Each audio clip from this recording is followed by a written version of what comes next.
1,000 flash will win apparet curl. Oh, they're really sweeping this, boys. They're really sweeping this.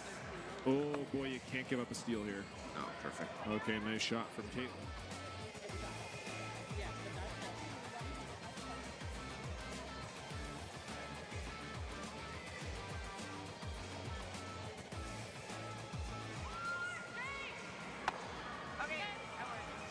It's happening. And a draw for the win for Rylan Kleider. Needs a piece of the forefoot. He's been really good all game. Trevor Johnson on this one here. Can't hear yet for line ever. No, they like line. Now does it have the speed? They like the line. Does it have the speed? They're going hard for line. You have to get by.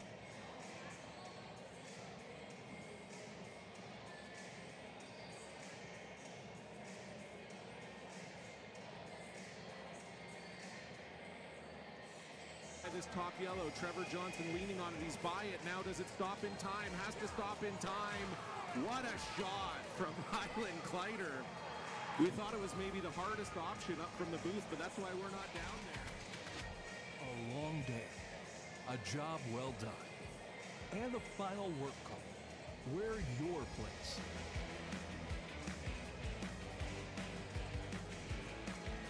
Come as you are and fit in comfortably.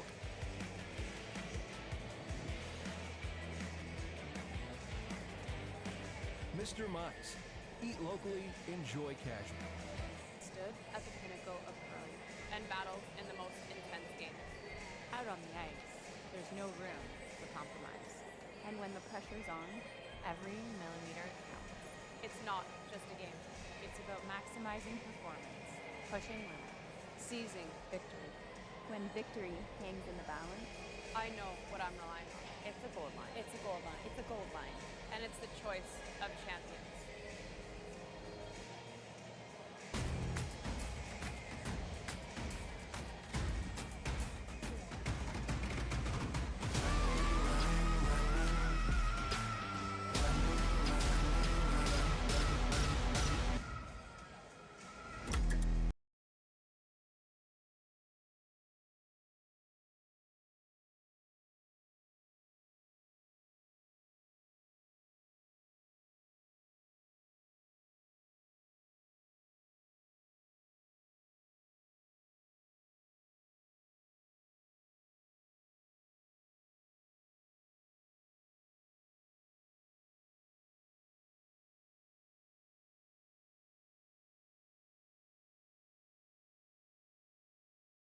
When you've conquered another game, a long day, a job well done, and the final work call, where your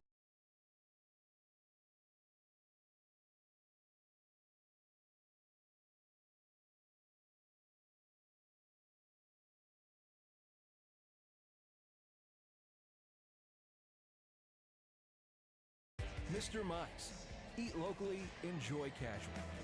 Stood at the pinnacle of curling and battled in the most intense games. Out on the ice, there's no room for compromise. And when the pressure's on, every millimeter counts. It's not just a game. It's about maximizing performance, pushing limits, seizing victory. When victory hangs in the balance, I know what I'm relying on. it's a gold line. It's a gold line. It's a gold line. And it's the choice of champions.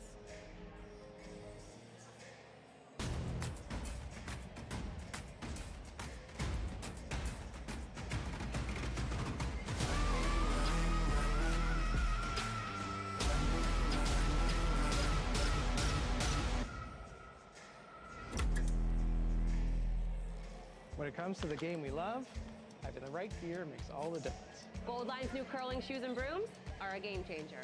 The shoes, unbelievably comfortable. And the brooms, lightweight and effective, giving you control on every sweep. When I step onto the ice, I'm not just prepared, I look sharp. Have you seen these shoes? They are a game changer. And the brooms, light as a feather. It's a Gold Line. It's a Gold Line. It's a gold line. And it's the choice of champions.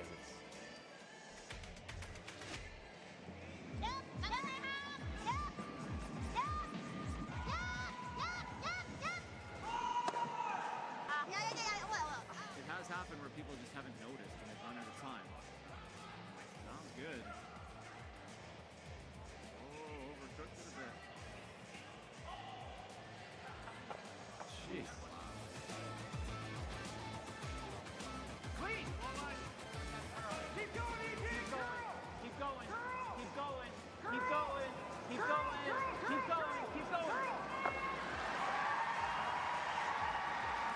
1,000 Flash will win Apparay Curl. Oh, they're really sweeping If you this, want boys. them, They're okay, this is really a good one. sweeping this. Oh, boy, you can't give up a steal here. Oh, perfect. Okay, nice shot from Caitlin.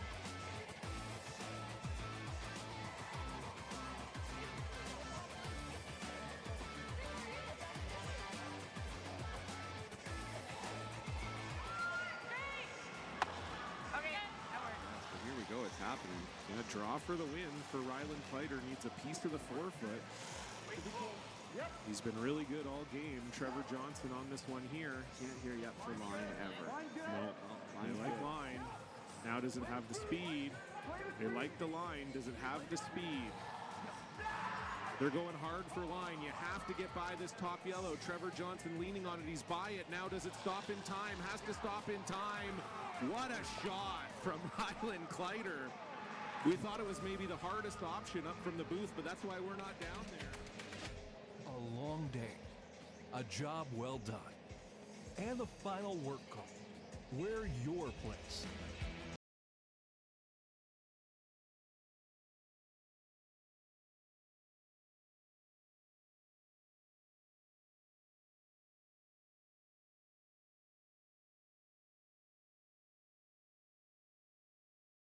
Locally, enjoy cashmere. Stood at the pinnacle of curling and battled in the most intense games. Out on the ice, there's no room for compromise.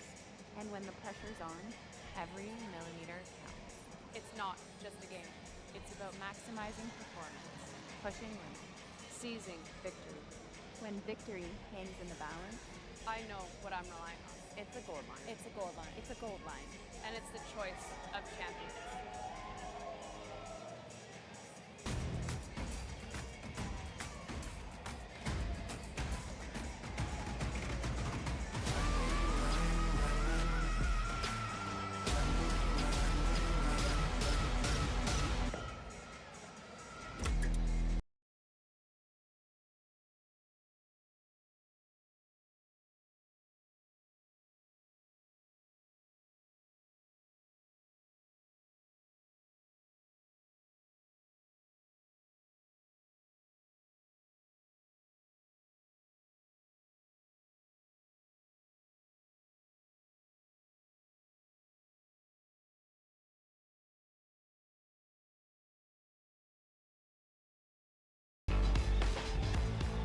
When you've conquered another game, a long day, a job well done, and the final work call. Where your place.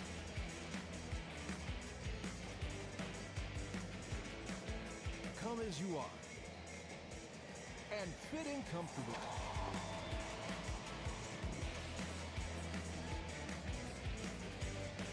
Mr. Mice, eat locally, enjoy casually. Stood at the pinnacle of curling and battled in the most intense games. Out on the ice, there's no room for compromise. And when the pressure's on, every millimeter counts. It's not just a game. It's about maximizing performance, pushing limits, seizing victory. When victory hangs in the balance, I know what I'm relying on. it's a gold line. It's a gold line. It's a gold line. And it's the choice of champions.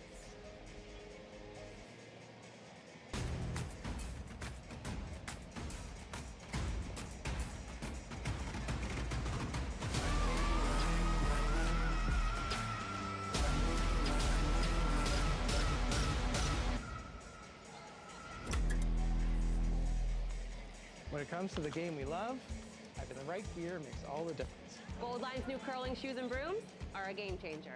The shoes, unbelievably comfortable. And the brooms, lightweight and effective, giving you control on every sweep. When I step onto the ice, I'm not just prepared. I look sharp. Have you seen these shoes?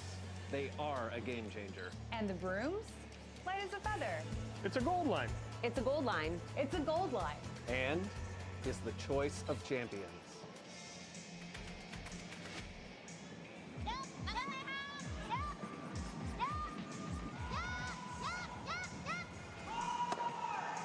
It has happened where people just haven't noticed when they've run out of time.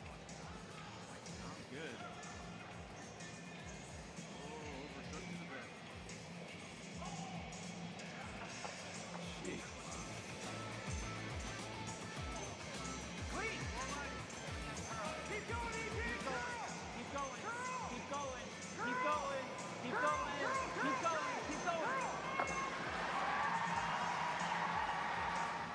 1,000 Flash will win après Crow.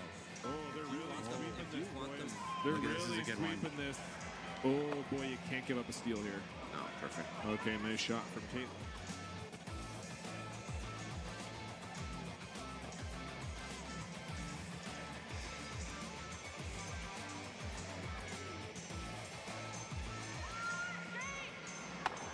Here we go. It's happening.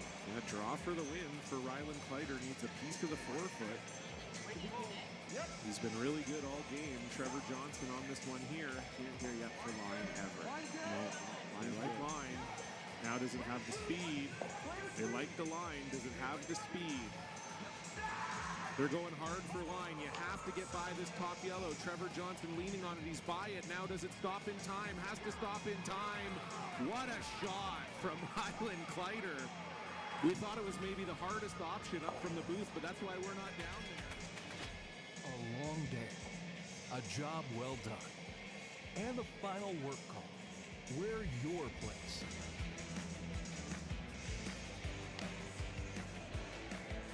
Come as you are, and fit in comfortably.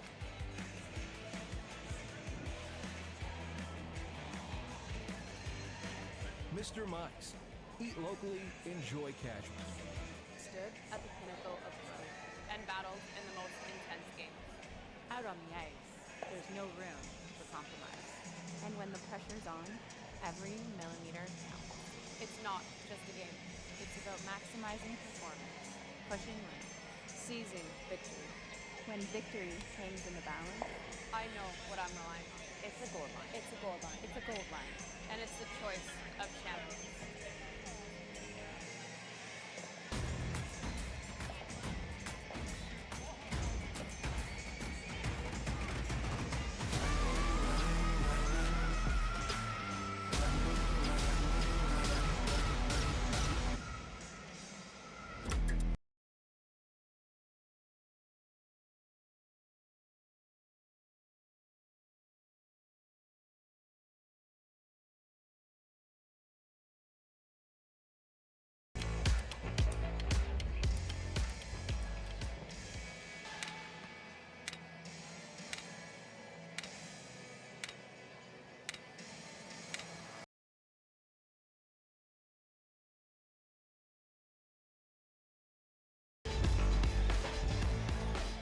You've conquered another game.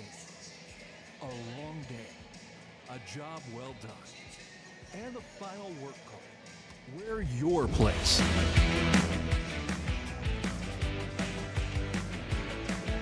Come as you are, and fit in comfortably.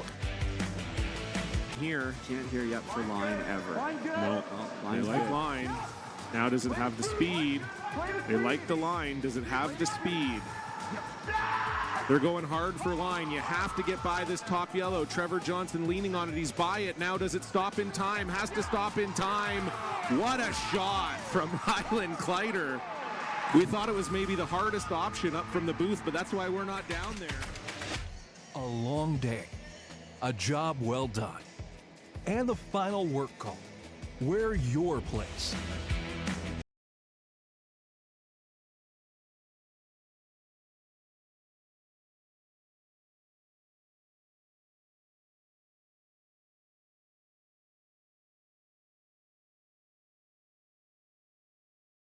Locally, enjoy casual.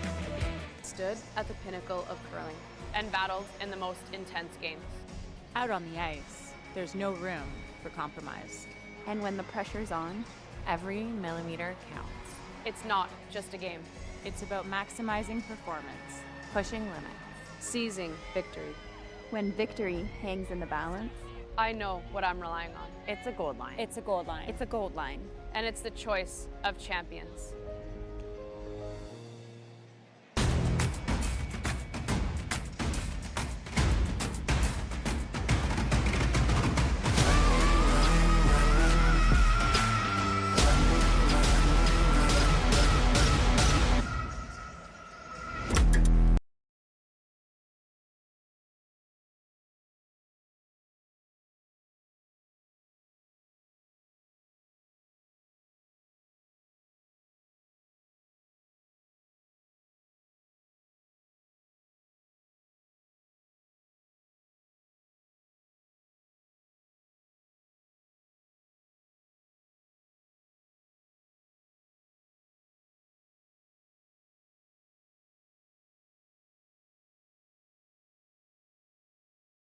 Another game, a long day, a job well done, and the final work call.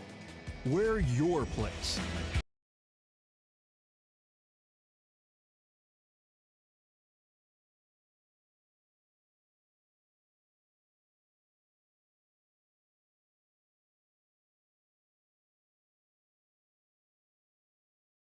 Eat locally, enjoy casual. Stood at the pinnacle of curling and battled in the most intense games. Out on the ice, there's no room for compromise. And when the pressure's on, every millimeter counts. It's not just a game. It's about maximizing performance, pushing limits. Seizing victory. When victory hangs in the balance, I know what I'm relying on. it's a gold line. It's a gold line. It's a gold line. And it's the choice of champions.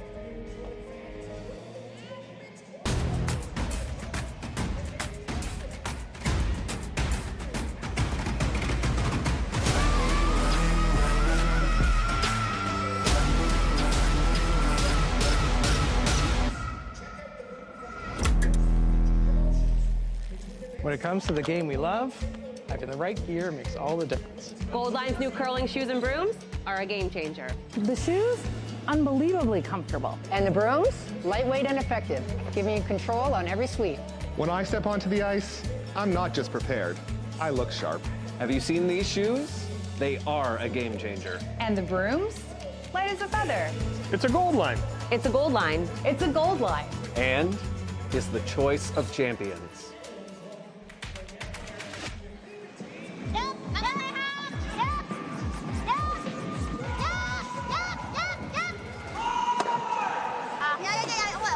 It has happened where people just haven't noticed and they've run out of time. Sounds good. Oh, overcooked it a bit. Jeez. Clean! Keep going, EJ! Keep going! Keep going! Keep going! Keep going! Keep going! Keep going! Minus 1,000 Flash will win Apparay Crow. Oh, they're really sweeping this, boys. They're Look at this, really this is a good one. sweeping this. Oh, boy, you can't give up a steal here. Oh, perfect. Okay, nice shot from Caitlin.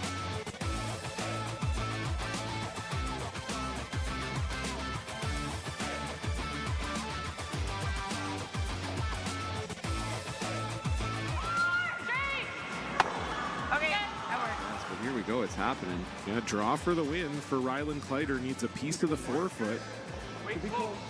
He's been really good all game. Trevor Johnson on this one here. Can't hear yet for line ever. No, they Line's like good. line.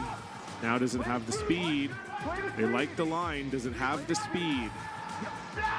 They're going hard for line. You have to get by this top yellow. Trevor Johnson leaning on it. He's by it. Now does it stop in time? Has to stop in time. What a shot from Rylan Kleider. We thought it was maybe the hardest option up from the booth, but that's why we're not down there. A long day, a job well done, and the final work call. We're your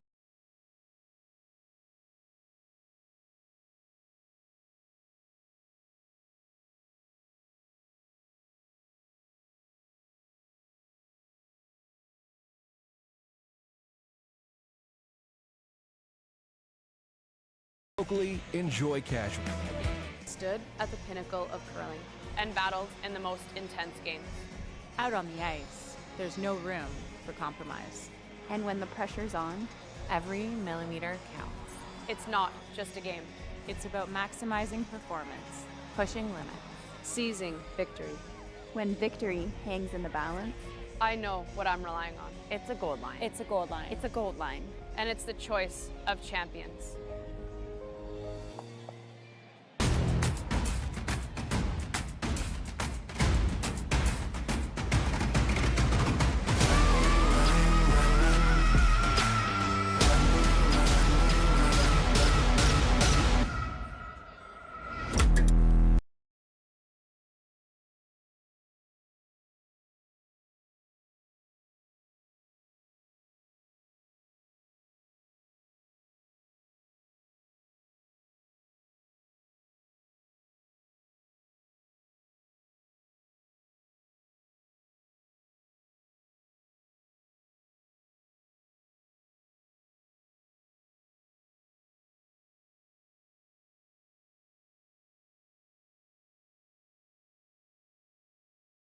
another game. A long day, a job well done, and the final work call, where your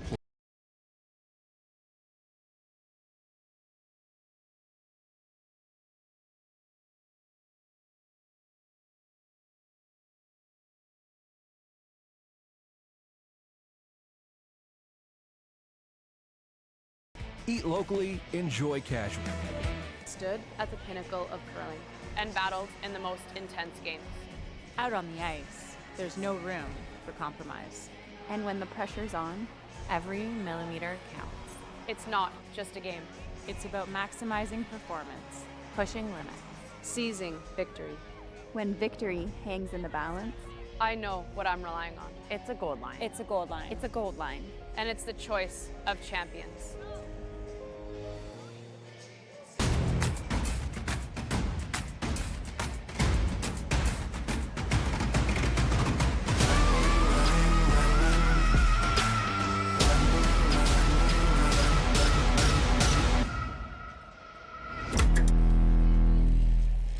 When it comes to the game we love, having the right gear makes all the difference. Gold Line's new curling shoes and brooms are a game changer. The shoes, unbelievably comfortable. And the brooms, lightweight and effective, giving you control on every sweep.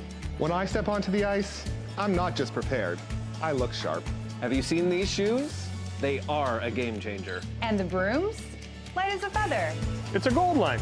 It's a gold line. It's a gold line. And is the choice of champions.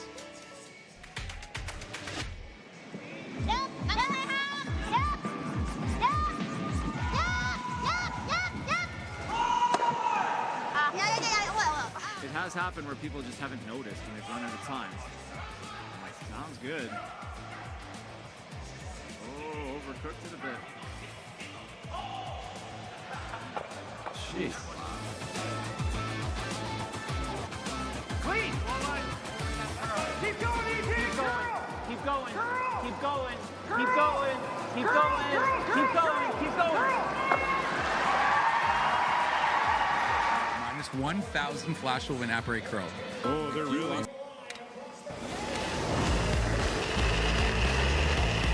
Close. Last draw. Yep. 8th in. Close. Yep. Isabella Verano. Yep.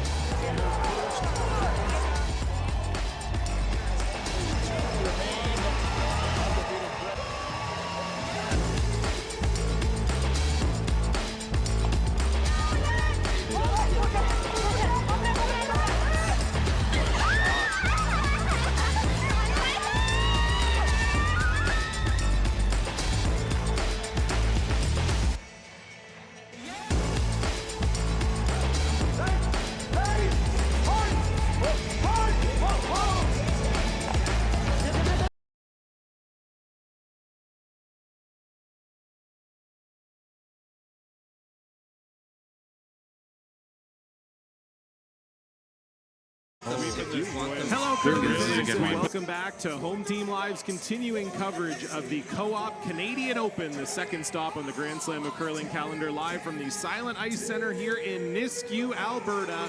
John Cullen with you once again. Pleased to be joined this afternoon by Olympic gold medalist Tyler George for this women's quarterfinal showdown between Team Rachel Homan and Team Carrie Einarson. And Tyler, it's a rematch of the final that we just saw in Charlottetown about a month ago. Carrie Einarson was victorious. I can only imagine that Rachel Homan would love to get that win back here today. Yeah, just checking my numbers real quick here. It appears as though Team Homan is ranked, yes, #1 in the world and #1 year to date. But yeah, obviously these teams have gone toe-to-toe so many times, really been owning the top of the podium in Canada for the last decade, with a brief appearance by Chelsea Carey somewhere in the middle too. But we expect a titanic battle once again here, the two top teams in Canada for the last decade. It's going to be a lot of fun. There's going to be some rocks in play, and they're going to mix it up. Yeah, no question. This is, to your point, Tyler, a battle between the last 5 Scotties titles, responsible for these two teams, and 6 of the last 7 So, yeah, certainly two fantastic teams. And for Carrie Einarson, Tyler, took the extreme long way to get here.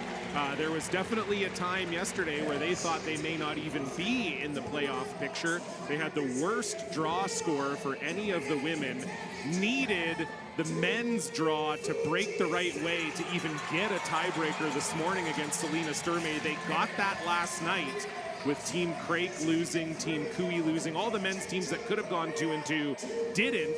Carrie gets the tiebreaker this morning, makes good on it against Selena Sturmey, winning that game. She's got to feel pretty good about that. This is almost like playing with house money at this point. Well, we'll take credit for everything we possibly can up here in the booth, too. But 3 of the 4 members of Team Einarson did join the broadcast crew for a game this week, and that mojo carried them to this victory, or this spot in the quarterfinals, and that mojo that went their way too. And such an unusual thing to say, John, with needed things to go right on the men's side. So for those that aren't aware, they can only have 4 tiebreaker games. So all things being equal, if there's enough teams tied to have more than 4 games, both the men's side and the women's side get 2 tiebreaker games. The only reason that the women got 3 tiebreaker games to settle things was because the men only needed 1.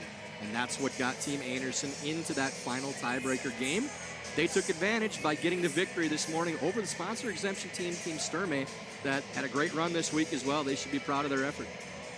Yeah, definitely. You feel a little bad for Selena Sturmey probably needing those points that would have come with a quarterfinal appearance more than most of the teams that are in this field. And for Rachel Homan, she maybe even has to feel a little bit hard done by, as you said off the top, world number 1 now has to face world number 4 in a quarterfinal. Usually at a slam, you're thinking, your quarterfinal game, not that it would ever be an easy game, but you would think to yourself, well, maybe we'll get a team a little lower ranked in the standings, but no, it is world number 1 versus world number 4, and it'll be world number 4 kicking things off for us here right now. Kristen Karwacki playing lead for Carrie Einarson. Rachel Homan will be starting with the hammer and throwing the red stones.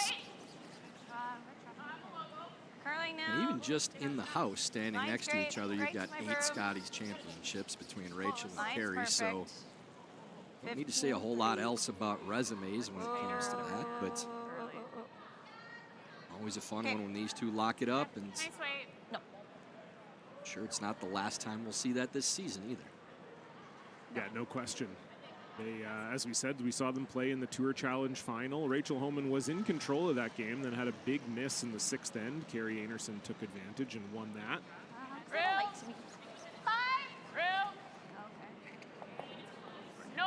That was her first Grand Slam title in a couple years, and as we know, Rachel Homan has been on the warpath so far this season, and carrying into last season. Has only lost a couple games so far this year. Lost very few games last year. Had one of the highest winning percentages we've ever seen, 92% last year, and that's a pretty good gig if you can get it, winning 92% of your games when you're also playing in slams and world championships where you're playing the top teams in the world all the time.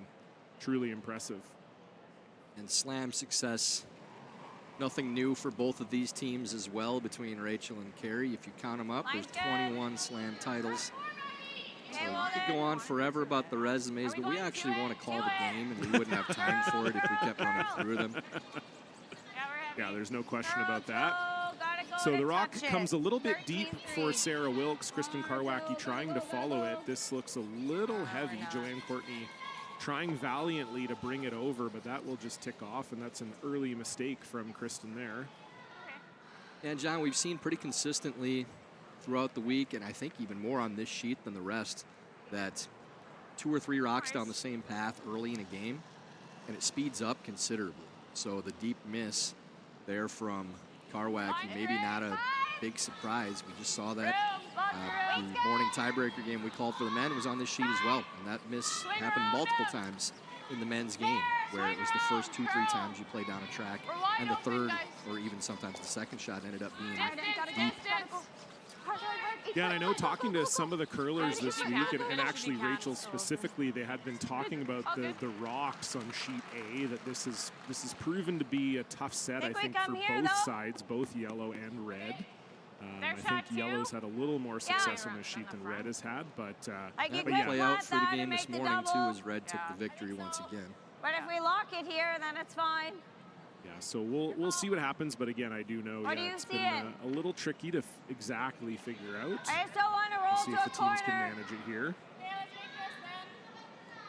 Make the freeze. So it is Rachel Homan lying 2 with the hammer here early. They were debating Tyler, I guess, between a run back and maybe coming in the house here. Actually, I guess he can't run back yet, so not sure what they were discussing.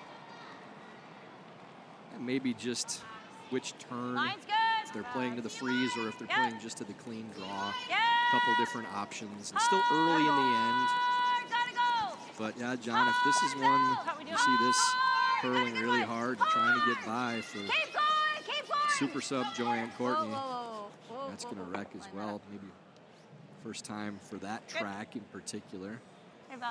Yeah, Homan still lying 2 here, and like you said, super spare. That's one feature of this Carrie Einarson team that has been pretty impressive. They have had to mix their team around quite a bit this year. As we know, the Brienne Harris situation still not resolved, waiting for the decision to come down from the sport courts, and that hasn't happened yet. So Kristen Karwacki, who has been their alternate for a number of years now and played with them at the Scotties last year when that Brienne Harris situation first emerged, has been a constant, but then they've also had an injury to Shannon Burchard, so they've had to rotate seconds in and out this year as well. Dawn McEwen filling in at the Tour Challenge, Joanne Courtney here this week, and I'm sure that can't be easy, Tyler. Obviously, we're talking about world-class curlers in Dawn and Joanne, but just to get the chemistry right and to have success bringing in new teammates all the time has to be tough.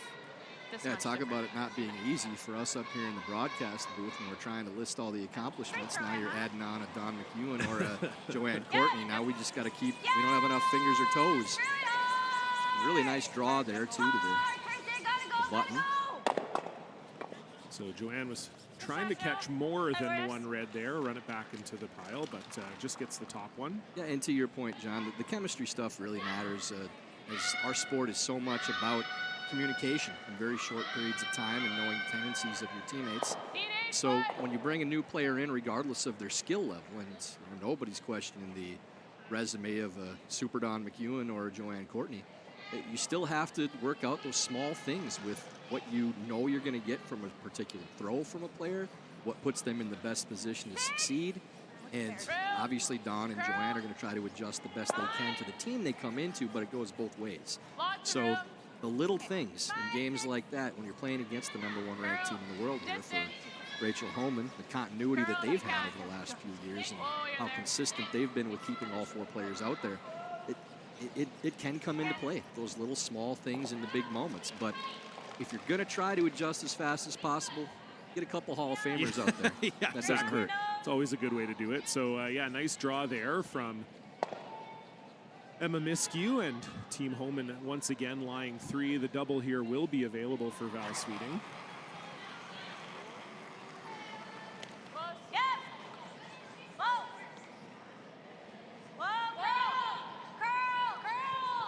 Val seen it. She can lose a couple of these, but just nuts in.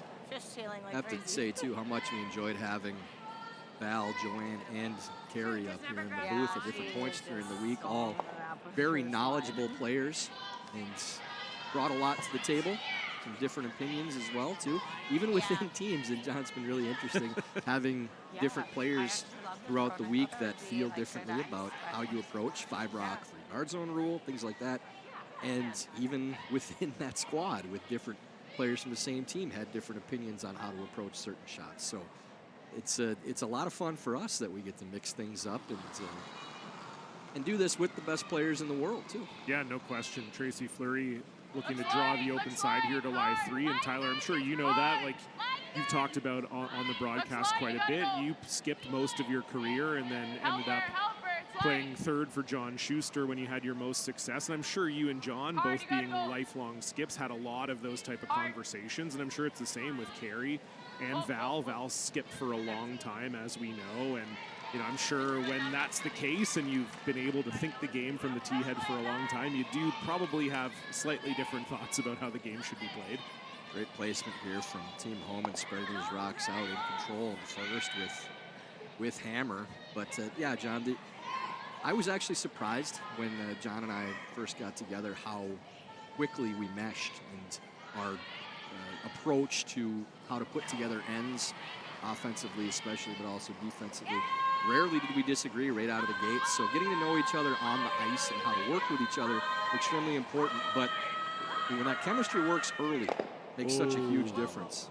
Oh, Val Sweeting drives that one by, and now, if you're Rachel Homan, this is starting to look like a potential huge start, already lying 3 and throwing with hammer. Yeah, and these situations now, John, are all about, okay, we're sitting 3, we're trying to score as many as we possibly can. Where is our opponent's out? What can they do to get out of this end, and how do we keep them from doing that? So you're just placing stones the best you can to not give them doubles, to not give them the freeze opportunity that kills all the stones. So, you know, for Rachel here, I think they're throwing the same thing, which is trying to lob to the same. No, they're hitting the top one. That's a little bit of a surprise. And it's this is confidence, but because you got to navigate the hole here. This is also, they believe that stone is the one that's the most dangerous. With, if you can draw around it to a freeze, it's not accessible because of where that stone ended up. So right through the hole from Tracy Fleury, and it does nibble onto the 12-foot, but it's still Homan only lying 3. Yeah, I thought they might lob another one to the outside, but I think if they make that draw, it's probably an automatic freeze. So Rachel's experience saying, this is the rock that's going to hurt us. If the center guard, which is in the top 12s but serves as a guard still, isn't in play, then they don't have an out where we can't get rid of that stone. Yeah, and I think, you know, that call maybe, Tyler, is a way of Rachel trying to make sure they at least secure 2 here. Half is really close. You can So trying to play will end up being a triple, I believe, if they make the double on the back stone. That red in the outside 12-foot. But you have to be careful not to jam here as well. You could double stack these in and not lose either red if you hit it at just the wrong angle. So a big shot here early for Carrie Einarson, facing 3 Rachel Homan stones, trying to get rid of a couple. One, but sticks the other one, and it is still Homan lying 2. Very close. Good try. I just needed to curl just a hair more, a little thicker on that. And both of those are gone. So really good setup now for Homan to get their 3. And again, the experience of hitting that top stone and taking any possible guard out of play that could hurt them. Now this is just going to be a draw in turn to the opposite side of the house. Trying to go out to maybe biting 8-foot or full 12, but you don't want to count or cut yourself out of house on this shot. Have to make sure that you're still out counting the 2 yellows. So you see the broom from Tracy on the edge of the button, giving them plenty of room. But really would like to get this outside the line of the number 1 counter in the back of the 8-foot. And not leave Einarson any kind of straight up double that they could hit to try to cut Team Homan down to 2.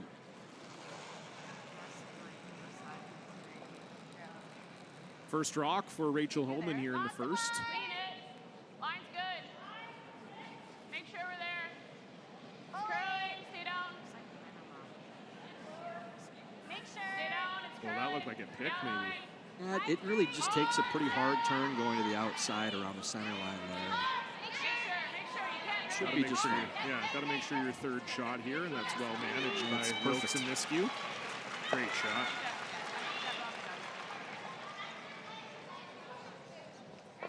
This double's no picnic here for Carrie Einarson, but we'll try to minimize the damage to just 2 if she can make it.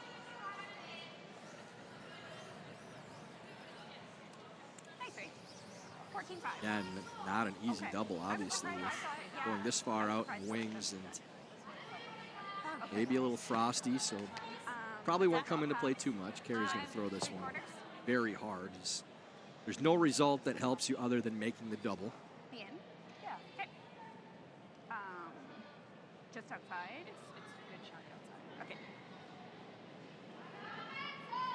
So Carrie Einarson trying to dig her team out of some trouble here. Looking for the double.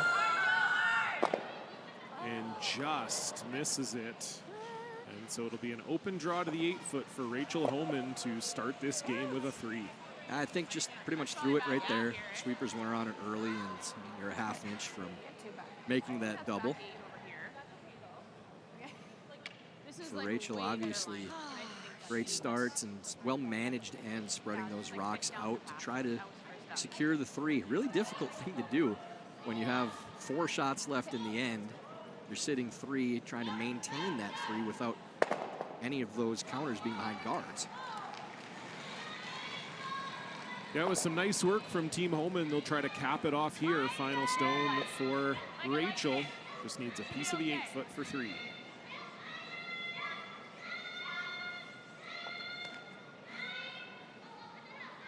The sweepers don't have any question about this one, just cleaning it in. Should turn over just fine, but being good teammates, trying to put it on the lid to show Rachel she's got that T-weight right away too. So nice shot there from Rachel Homan. 3 will go up on the board. We'll get our first look at Carrie Einarson with the hammer when we come back. When you've conquered another game, a long day, a job well done, and the final work call.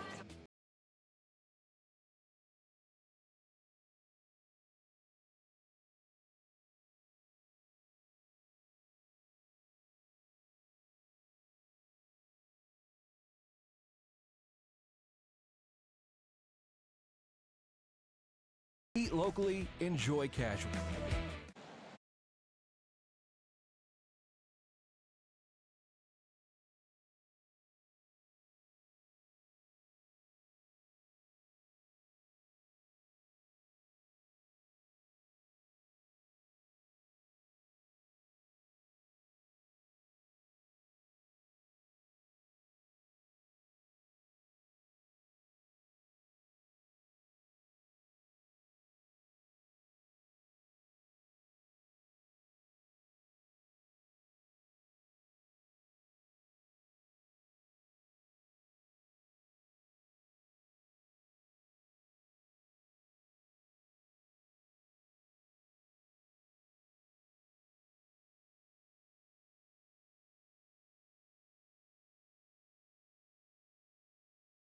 Has 3 or 4 cracks at making the double and trying to get out of the end. And for Carrie, you know, a little unfortunate, threw a good rock on her first one and just needed to curl another ½ inch, and she makes that double pretty easily. Rachel still gets 2 then, but yeah, for Homan, just leaving difficult shots and doubles that had to roll out too. So no chance of leaving any counters in the house for Einarson. Expect nothing different from Rachel and how she put that together.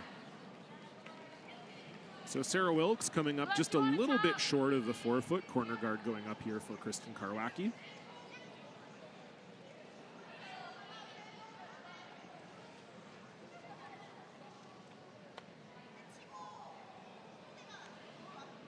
And always interesting now too, John, with the 3-point lead after one end. Exactly how defensive do you play with 7 ends to go?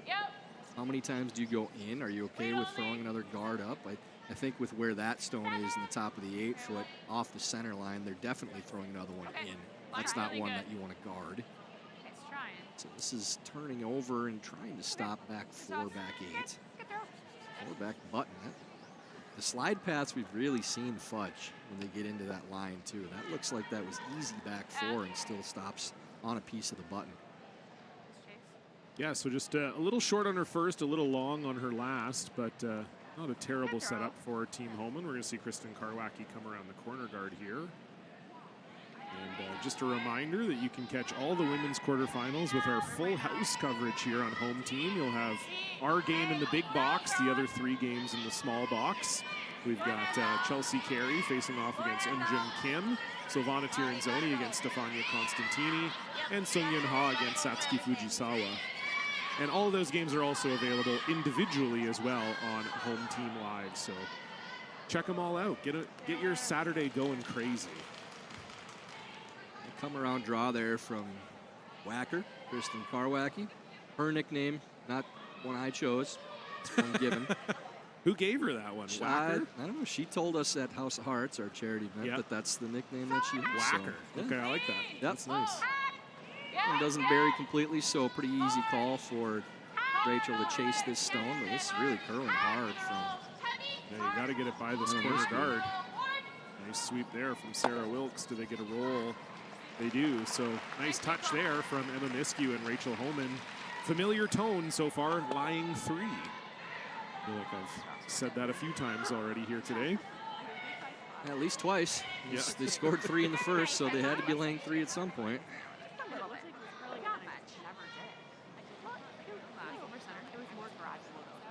So Joanne Courtney going to try to make a hit and roll here. Your rocks just keep like bouncing off. And they need to get a few of these moving. It rolls to the just outside back 12. So could be a catcher too. A good shot there from Joe. Gets rid of 2. Doesn't get a roll towards the corner guard, but 2 red stones go. Take a look on the replay there. Yeah, they controlled the weight too with that double. Extremely important for the shooter to stick around, because if that rock rolls out, it's an automatic peel on the corner guard for Rachel in the end. It's basically over for Carrie. So now still an opportunity to try to find a 2 somewhere in this end. Control! Whoa! Control! No, girl. Curl. It's okay, we're okay. Really good. Nice. Good weight call. Good roll away from the corner guard as well there, John.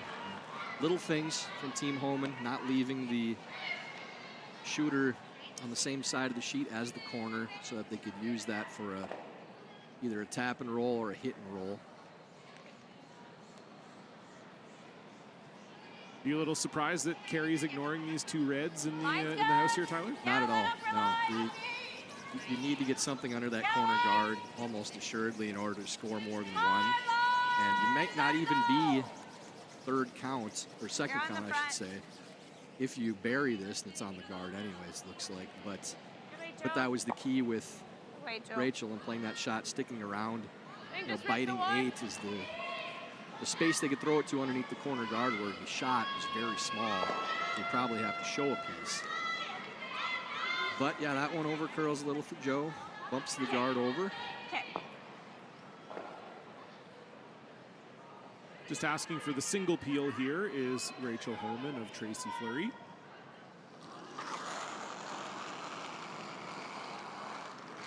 Clean. Yep. Clean. Good clean throw there from Tracy. Yep. Should be okay.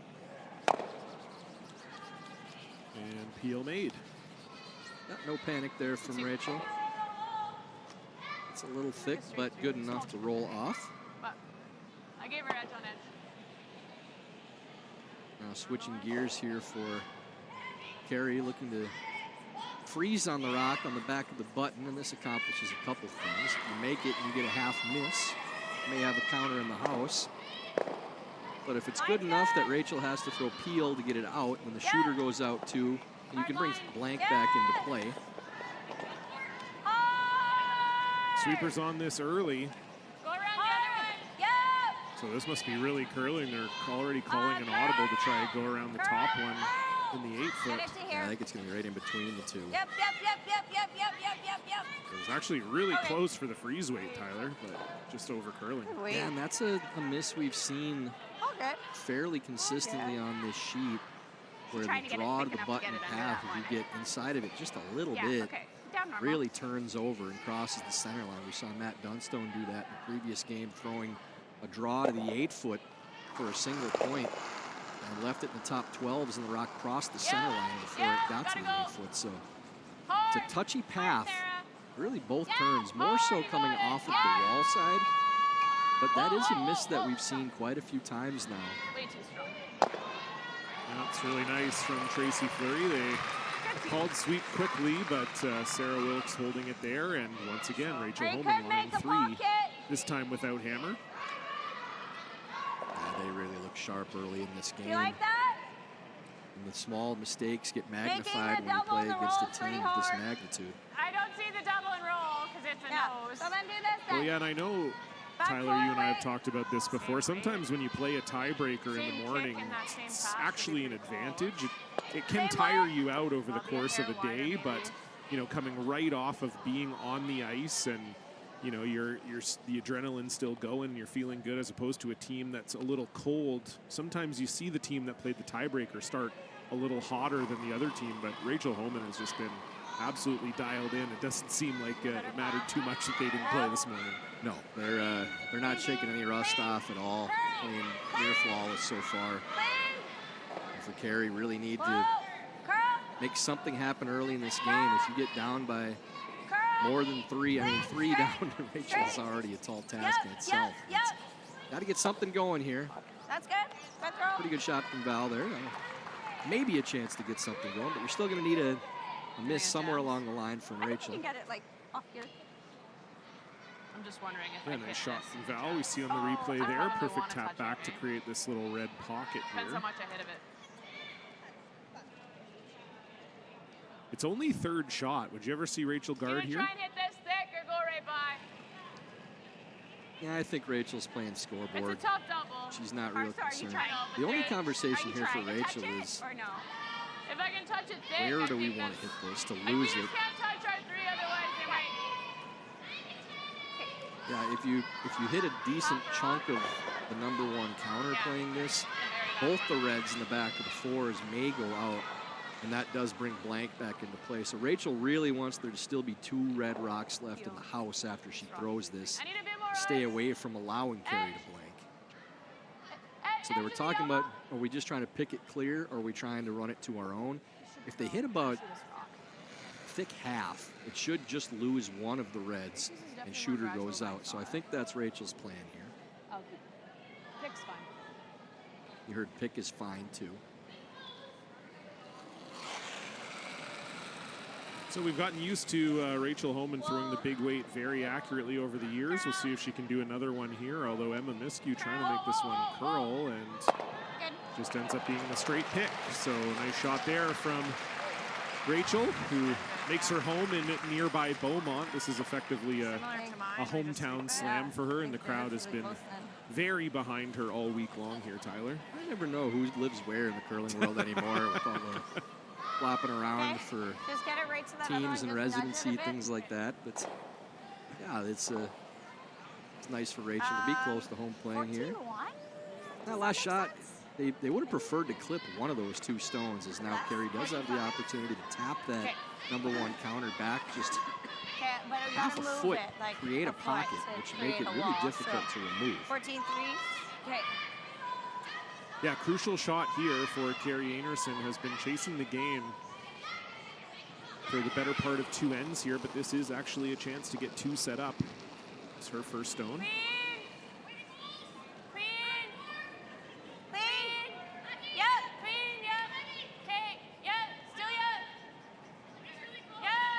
Joanne Courtney calling a little heavy. You don't want to move the reds too far, but line almost more important here. Don't want to over curl either.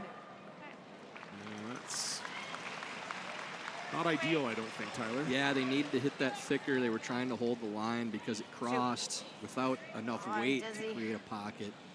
Pretty simple for Rachel just to smoke this on the nose, and probably forces Carey into a double on their last and need to stick. Oh, I got such a fucking headache. 7/8 high is fine, so it still goes.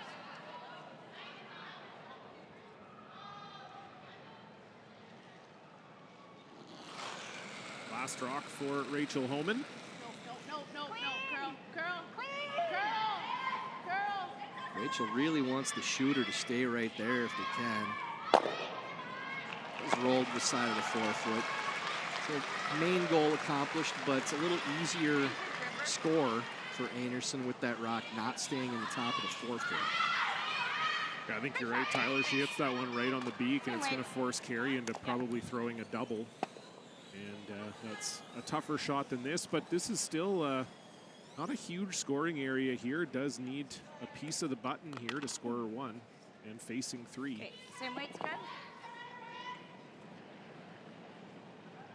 Yeah, she has the stone for backing in the back of the forefoot, but you want to be very clear with your sweepers that if you're throwing clean draw or if you're using backing. Final stone, Carrie Einarson. More. Facing 3. It's more. Oh! Mine's fine. Joanne signaling that she thinks here? they need backing. So just can't go right between the two of them. Oh, no. Whoa! Does it catch enough of it? It does. So a little bit of panic there in the voices of Carrie Einarson and Val Sweeting, but the Rock finishes at the end. She will score 1, but Rachel Homan leads 3-1. Curling's meant a lot to myself and our family throughout the generations. And now having children of our own, we get to instill the passion that we have for curling into our girls. It means so much to me to be a part of such an amazing family. They inspired me to start curling. I guarantee if anyone asks a question of people that are in the know, they're happy to share any information, and because we just want to grow the sport because it's an amazing community.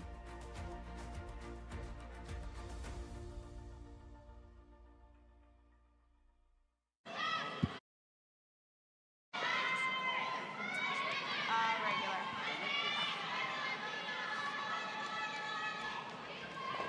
Well, Tyler, it already feels like a little bit of a dominant performance here from Rachel Homan. Up 3-1, has been in complete control. What has Carrie Einarson got to do here in the third end to turn the tide? Well, steal her term from when she was up here in the booth that even though it's the third end, I think it's time to sell the farm already.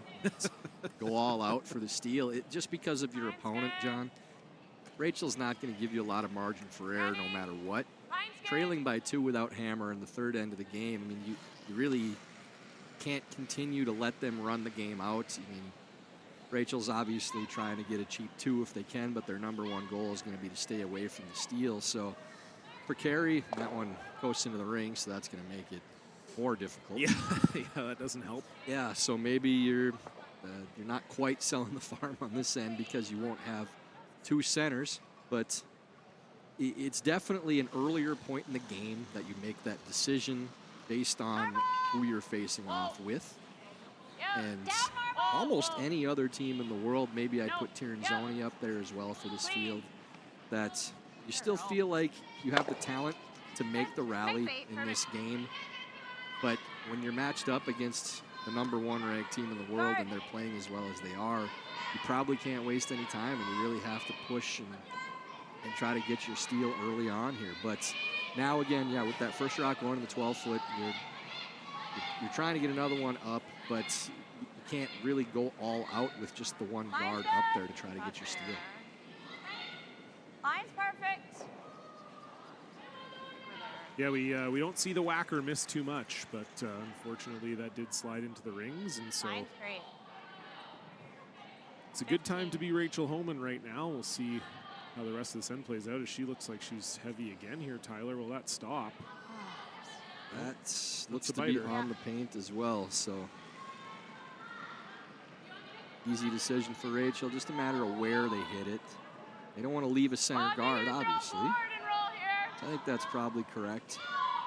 If you really wanted to play it like you're running this end out, you could try to lose both. Well, that was my initial thought, but I kind of wonder, if this is a little bit of a smelling blood in the water call from Rachel Homan.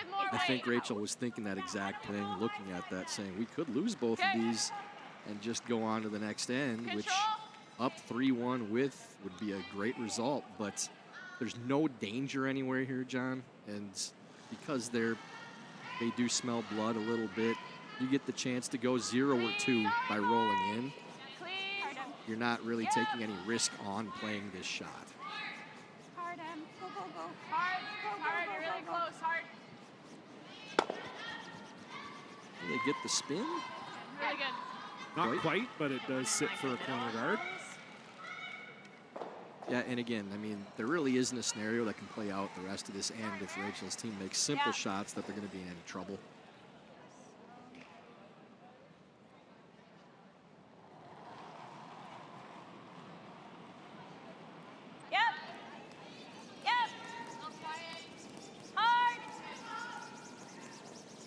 Gotta go. Right to it. Would love a roll here if you're Joanne Courtney, but it doesn't sound like they have one, and indeed, they do not. So we'll see if Emma Miskew is up to the task here. Another one where your tolerance is going to be on the wide side here. You just don't want to nose and be a center guard. Control. Girl. I don't think that's going to be a problem with that release. Girl for a piece. Doesn't have any of it as of now.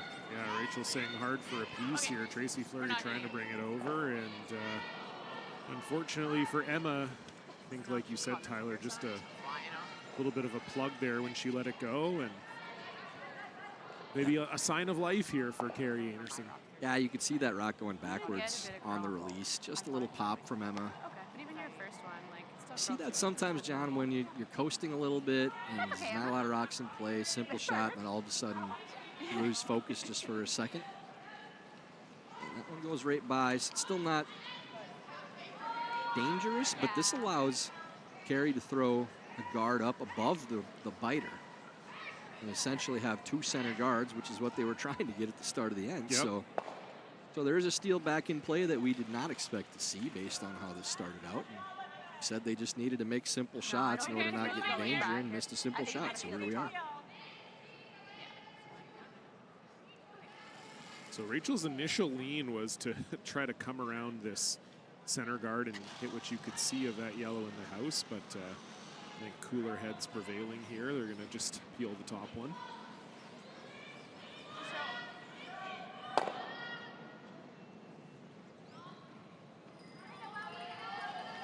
Now, you never want to say this early in the end that they're playing away from a steal of two with so many rocks left in play, but if you do peel out here until Carrie goes around, your absolute worst case scenario is going to be a double on your last, where you're never giving up more than one.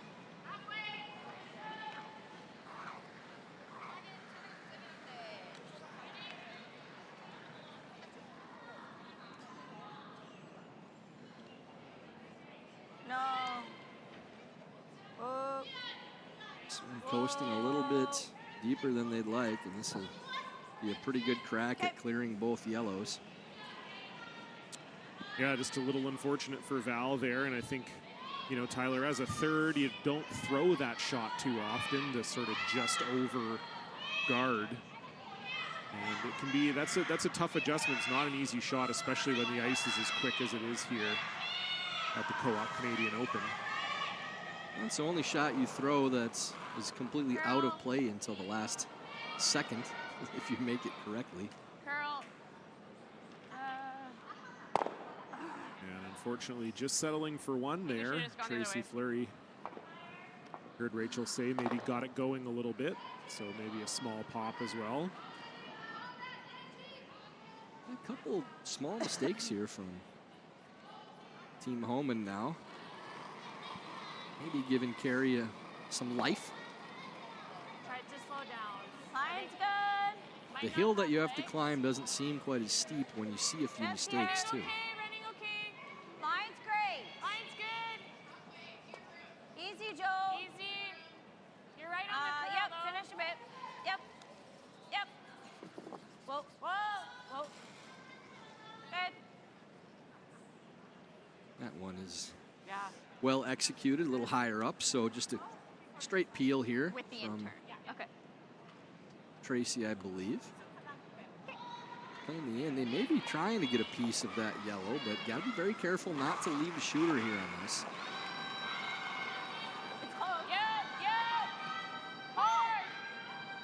Yeah, it does look like they're trying to get them both, Tyler. And it will just over curl, so. That's the safe side for that throw, making sure you're not leaving the center guard up. Yeah. Get some movement here. He's giving there for the guards. Just hear more. Yep. I like that.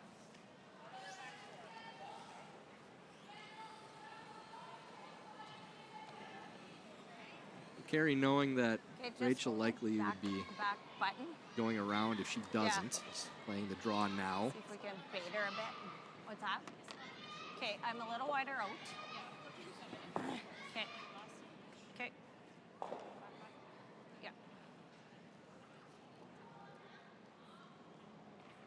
A little wider path as well, so could be a little fresh outside the edge of the 8-foot. I like it. First stone for Carrie Einarson. Line's good. Line's good. Third end. Yeah. Trying to manufacture a steal and or a force here. And I think she may have run into that fresher path too, as this is really turning over and dying. Yeah, definitely a hair wider than what we've seen so far, Tyler, and unfortunately this That much further out. may bring the I like blank that or out the of my 2 hand. into play here for Rachel, and we're going to see her draw around everything here. Yeah, again, the miss we've seen quite a few times is that banks off of the fresher path. Almost curls all the way to the center line without even getting to the house.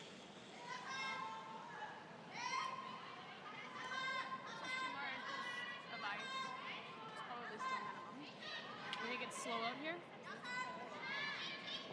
Okay. This is a brand new path. Hers really died. Quick decision from Rachel, playing the intern come around herself now.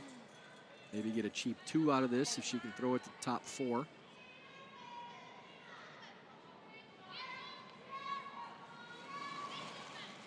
So first rock for Rachel Homan. The end hasn't quite gone her way, but a great shot here could go a long ways to setting up a 2. A lot different release and line for Rachel on this one. It's holding its line longer. And another rock on that path too. Turning over now. Line's really good.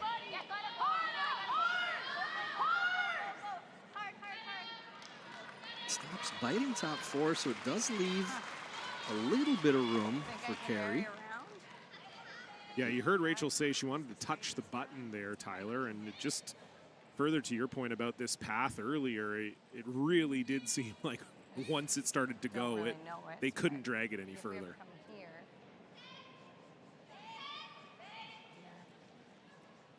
Carrie just figuring out exactly how deep they want to take this around that stone. No question they'll be playing the draw. I think she's very hesitant to play the same line because you got to go out so wide, and it's really a guess on the speed. Saw how wide she was on the previous shot. Would have to go another couple inches farther out to get around that stone. So playing the out turn instead, a truer path that they know. But you really want this as deep as you can get it and still be shot rock. You have to bury in order for this to be worth it.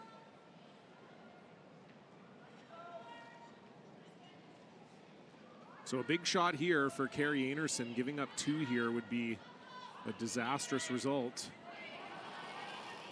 But this could set up a steal. Last rock for her, end number 3. Looks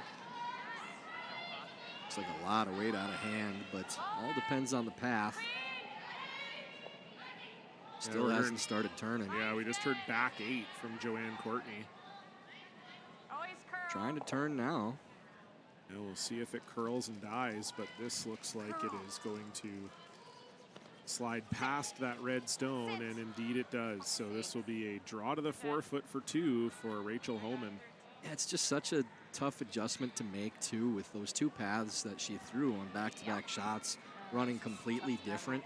The line was perfect for where they wanted to be, but that path was well worn down, and I would bet that Carrie probably felt like she threw close to the same weight on those 2 shots and got about 12 feet difference on weight.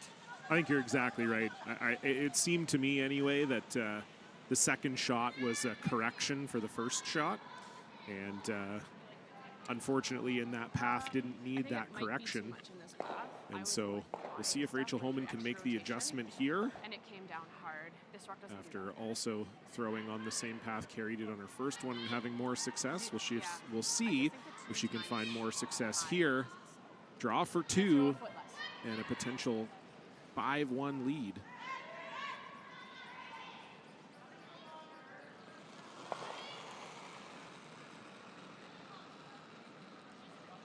Tight line, go ahead.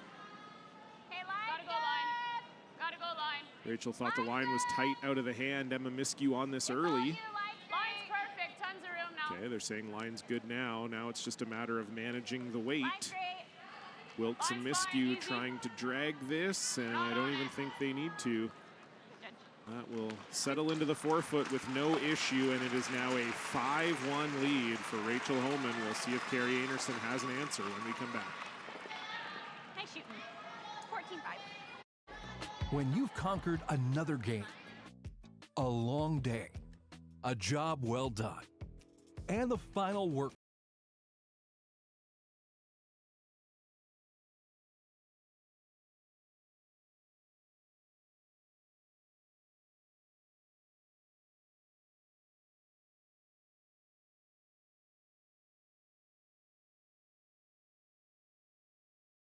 Locally, enjoy casual.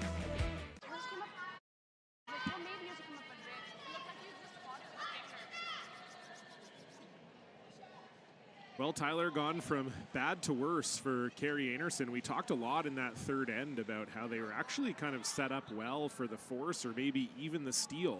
But just Carrie Einarson unable to dial in the draw paths on either of her last two shots. Skips deuce for Rachel. What do you make of that third end in the game so far? I think if I'm Carrie and I had it to do over again on her first, I'd play the out turn just because you know that path. And the intern played better for the line to bury, no question. But it's just such a guess going out that far on that path.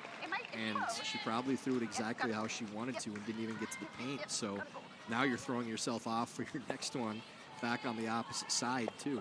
So I think really she probably should have thrown the out just to play the one you know. But again, Rachel makes no mistake having to play the same path that Carrie did and made it. So now for Einarson, just got to try to get something going. Find a 2, maybe it turns into a 3 somewhere. You did get a couple of errors out of Homan in that end, so they're not completely flawless as of now, but you just find 2 and then try to find your way back. And it's, again, against a team of this caliber, going to be extremely difficult, but that's all you can do. You're never playing for 3 unless you absolutely have to have a 3. You're looking for 2s and having them turn into 3s. So good start to the end for Karwacki now with the intern to the corner. Is there a sense, Tyler, obviously you know how good this Rachel Homan team is and how good they played in the first 2 ends. Is there a little bit of doubt that creeps in your mind that, oh geez, maybe the third end was the only misses we were going to get? I think it probably creeps in a little bit. You could look at it both ways. That, okay, we are going to get some misses. Maybe we have a little bit of hope, but it's impossible not to look across at who you're playing and say, yeah, we're gonna need to do a lot of extraordinary stuff to have any chance to get back into this game against this team. And you see the chip into the rings by Team Homan. Veteran call there is now they can hit that stone that's in the house, or they can peel their own into that one in the house now, because the free guard zone rule does not apply to your own stones. So even just replacing it with your own, let's say Karwacki makes this guard on their own stone perfectly, you're probably going to see Homan play the slash in on that corner and try to run it into the yellow that's in the house. So then they're playing the peel and removing the rock in the house as well. And that's what the 5 rocks free guard zone rule does, is create situations like that.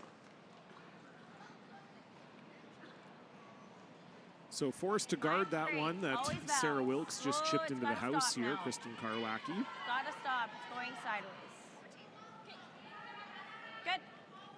And that is made. Yeah, they'd much rather chase the one without having to play the run if they have a piece of it. Even if you touch it with a quarter, it goes indoors, I think. Like heavy hot. So that rock must not be on the center line.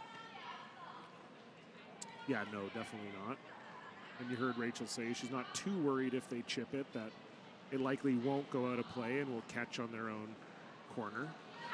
But certainly they'd love to get the one in the house here for Emma Miskew. Sarah Wilkes on this right out of the hand. And they are indeed on the guard. You can't remove it from play. And they don't, but it does create a staggered corner guard, Tyler, so not a bad result for Carrie Einarson here. Yeah, that corner guard situation is a lot better with the 2 staggered, as now there's no run back opportunity if you get underneath it. So I think Carey's probably going right under there, but you need this to be deep enough that they don't have the double, too. Deep is that? T-line? T, okay. T should be safe. T or better. It's either that or you hit this right now. I'd be awfully surprised if they play the hit. You're trying to create a big end, and you're giving Homan wide open looks right away at a double, hitting this stone. But they are playing the hit. I think I'm pretty happy if I'm Rachel that they're playing this shot. Gotta go. Really hard though. Looked like Joanne Courtney came over top of that one. That's really curling. Whoa. Just can't go through the hole here. Curl, hit it thin. Tried to go for a plan B, but yeah, I don't really agree with the call there, John. Just got to manufacture a big end, and you can throw the draw under the corners and sit fourth count, and it's still a good shot in that situation. Throwing it to the open and taking that stone out, you're trying to open your scoring space up, I understand, but it's so early in the end to do that.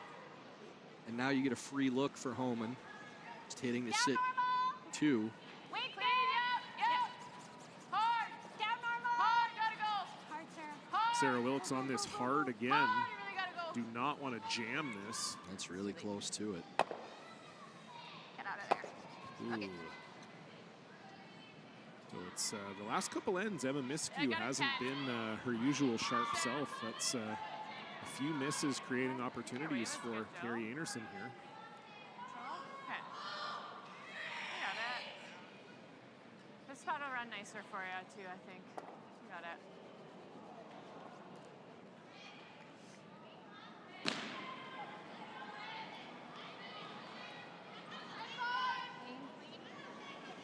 Open look here for Joe. Trying to roll this under the corner if they can. Close now, but trying to hold it. Go with me. Go, go, go, go, go, go. Keep going, keep going. Go, go, go, go, go. Good. Nice hit, and I don't know if they get fully buried there. I don't think so, but still a good shot from Joanne Courtney, and just like that, Carrie Einarson lying 1, 3, and 4. Yeah, just a hair too thick to get the full roll underneath the corner guard. I think you could probably even still make the double for Homan. Main thing is make the hit and stick. Can't roll out. It's now that you'd only have one in the house, and Carrie could hit and sit 3. The first thing is hit and stick. Second is maybe get the bonus on the back one, but they also may just be trying to roll middle and stay away from the corner guard.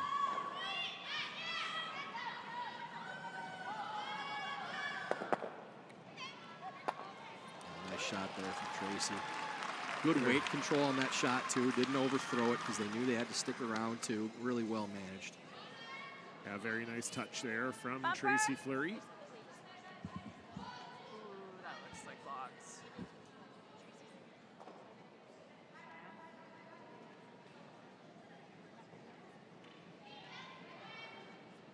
Now that draw path is blocked off by the Homan counter as well, so Val needs to move this stone. Yep. Whoa, whoa. Whoa, curl, curl. Curl, Joe. Joanne Courtney trying to bring it Right, over curl, here. curl, curl. Good throw. Just too much ice. And you heard Carrie say it was a skip issue and not a thrower issue there. You do need to roll in a little bit here, Tyler, if you're Team Homan, I think. Sure, same way.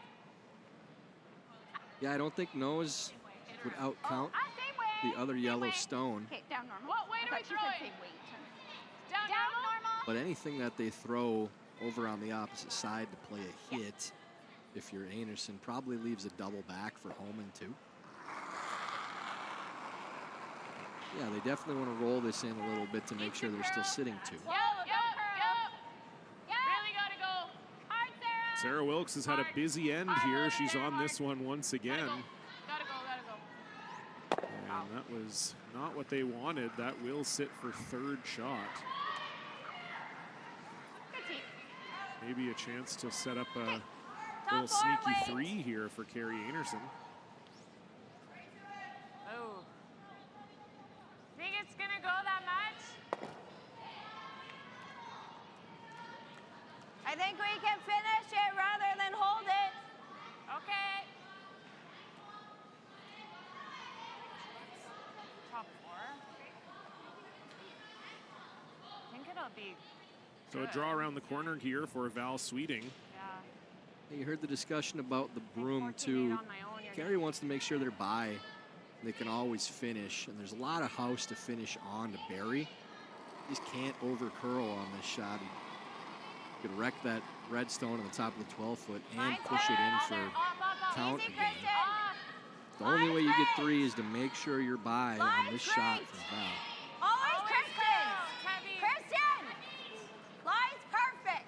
Yep. Whoa. Whoa. You're good. You're good. Whoa. It'll curl that much. Pretty good shot there. Good spot.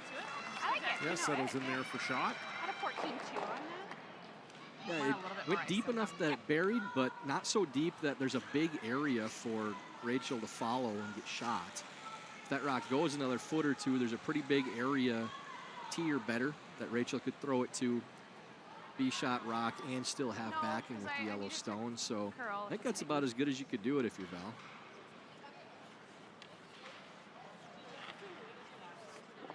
I think that's not enough with the 2. Important shot here for Rachel has way more Homan. curl Needs than to the other one. freeze onto this yellow stone. I got a 14. So did they in their house. Yeah, I like that. Side 8-foot, guys.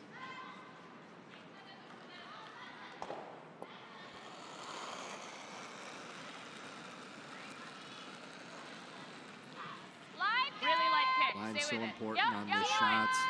Don't need to bury all of it. Just need to get a piece underneath and be shot rock. Easy. Close for line. Curl. Curl. Curl. Key line. Curl. A lot of room right now. We're quite heavy. A lot of Plenty weight, of weight too. Oh boy. Now the one good thing for Homan there is it chipped off deep enough that there isn't really a soft hit and roll underneath on that same same side. Unless we just freeze here. Yeah, it's hard to sit shot and not leave like a bang bang.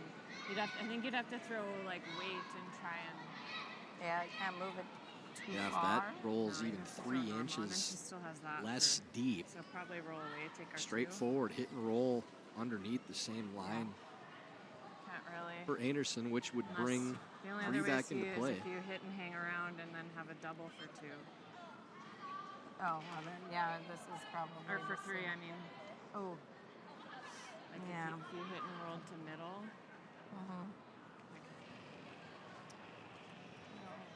Then she knows you'd have to have a double. I think that's a pretty hard shot. Because then if she sinks one here, then we're done. She could just play the same shot. Yeah, you'd have to hang on to the 4-foot here. Yeah, and I don't think I can.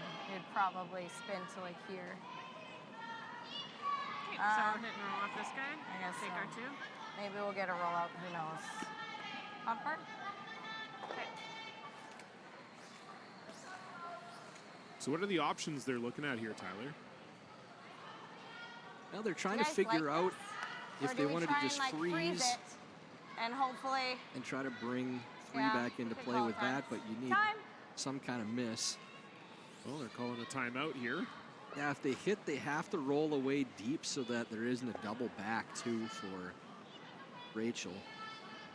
I don't mind the freeze You like just the nose because freeze? even if you cross it a little bit, it's really difficult to get both of them going. 6 inches, yeah. And if you played weight at it and the shooter went out, you still might have a chip for 3 on the other side. Oh, I would have to do like a backswing for that. Oh, if you. Oh, off the yellow. The other shot that I really liked, I was first looking at was like bumper weight and hit and roll to like. That's what Val had mentioned. What if she just plays the same shot, then we're forced? She's flirting with the Yeah, I feel like she'll make that though. Like, even if she knows this, you got to hear like. Do we ever go dead. here?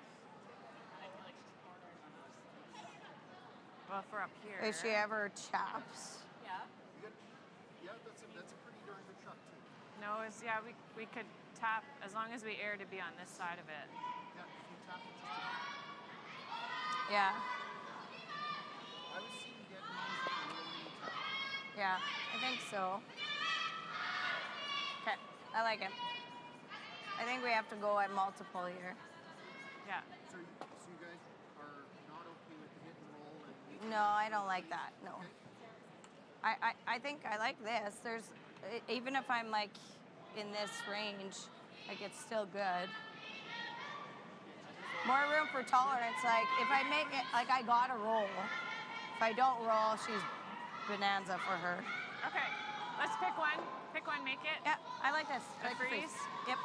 Air it across it though. Not sure that Val likes this call. It seems as though Carey and Reed maybe prefer the freeze call here. Val may be a little more hesitant. I think this is the best chance you have of scoring 3. Your only other option really would be the other shot they talked about, drawing top 8 underneath there. And then for Rachel, she's probably throwing the freeze into that pocket. It's a pretty big spot she can throw it Give me a to. little less, Val. I think this is the best call. I like this. And if you get to nose, it's good. If you get to 4/5, 3/4 on the inside, not sure if Rachel can get both the yellows going. She might be able to, but I think really if you're, with the 4-point deficit, this is your best chance of trying to get a 3 to get back in. Whoa, Kristen! So first rock for Carey Einarson here. Some Defense. deliberation. A timeout. Now we'll see if she can execute. I like the line a lot. She's got to get it there. That is the weight there. Karwacki and Courtney trying to get it there and doesn't quite get to the red stone. So Rachel Homan is still lying 1.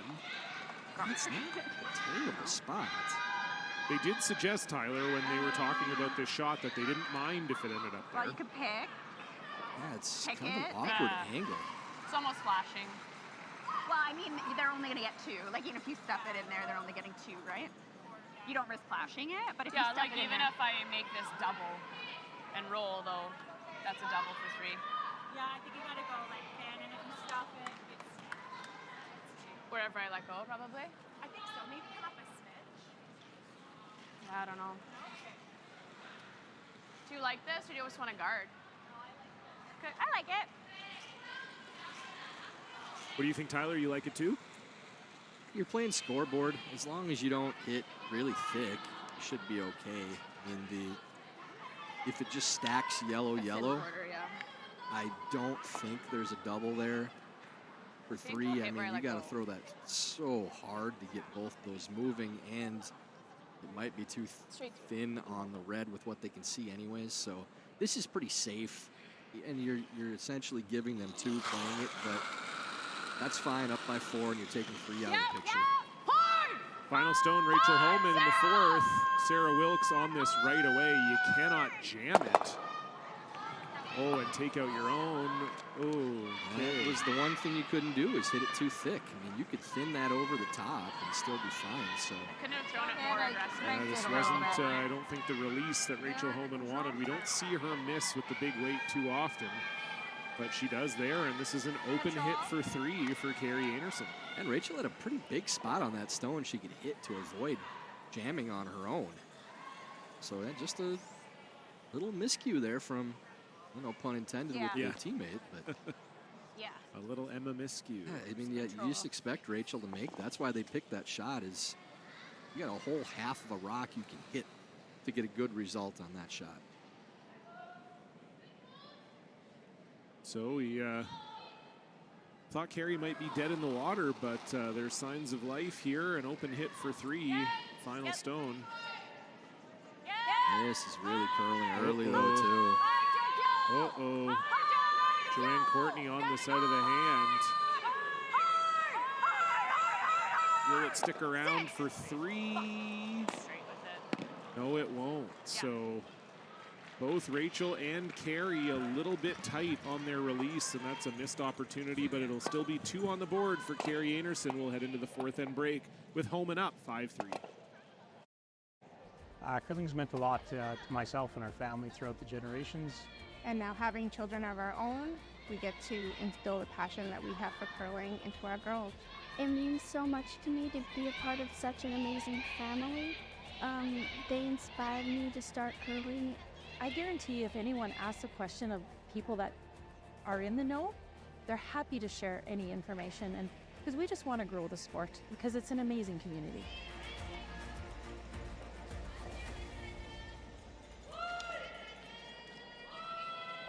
When you've conquered another game, a long day, a job well done, and the final work call, where you're playing.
Eat locally, enjoy casual.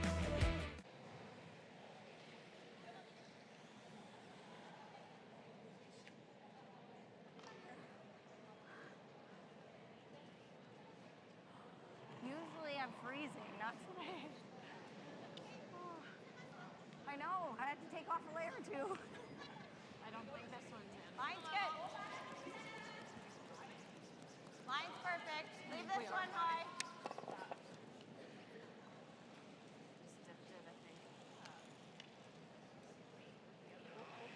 Hello, curling fans, and welcome back to Home Team Live's continuing coverage of the Co-op Canadian Open live from the Silent Ice Center here in Nisku, Alberta. John Cullen alongside Tyler George for this women's quarterfinal between world number 1 Rachel Homan and world number 4 Carrie Einarson. And Tyler, it's tough not to talk about the missed opportunity there for Carrie Einarson in the fourth end. Had an open hit for 3. Unfortunately, it over curls slightly, and she settles for 2, and now Rachel Homan leads 5-3 with the hammer. A couple uncharacteristic misses from each skip, with Rachel kind of hooking that heel weight shot she had to essentially secure a 2 at worst from Einarson, and then for Carrie, yeah, the open hit, you could just see she kind of got it going a little bit. A lot of times, John, with those inside-out hits, when it looks like there's so much space between the broom and the stone, you feel like you kind of have to throw it more at the rock subconsciously. At this level of play, we don't see that very often, but definitely looked like Carrie just hooked it a little bit, and on a path that curls as much as that one did, you're not going to get any other result than what she ended up with. So it is just a 2 and a missed opportunity there, but not out of it yet. Still only down by 2 points, but back to sell the farm mode once again. So just taking a quick peek at the other women's quarterfinals we have out here. It was Eunjung Kim making a really good shot in the third end to set herself up for 3. She leads Chelsea Carey 4-1. They're playing the fourth. Chelsea Carey with the hammer. It's Silvana Tiranzoni with a measure for a steal against Stefania Constantini in the fourth end, and they were on the right side of that one, so it's 2-1. Tiranzoni leading that one. Constantini with the hammer. They're playing 5. And in an all pan-continental battle, Satsuki Fujisawa getting 1 back against Sung Yoon Ha in the fourth end, but Ha continues to lead that one 3-2. They have the hammer playing end number 5. Of course, all those games available either through our full house coverage or individually on Home Team Live.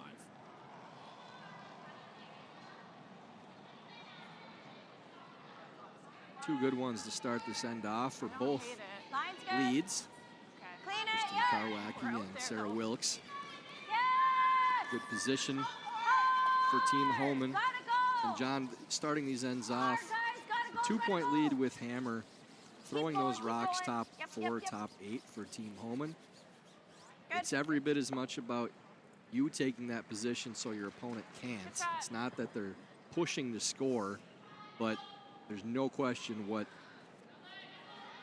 Team Einarson will do if you don't draw the 4-foot. So well done to start the end off by Wilkes.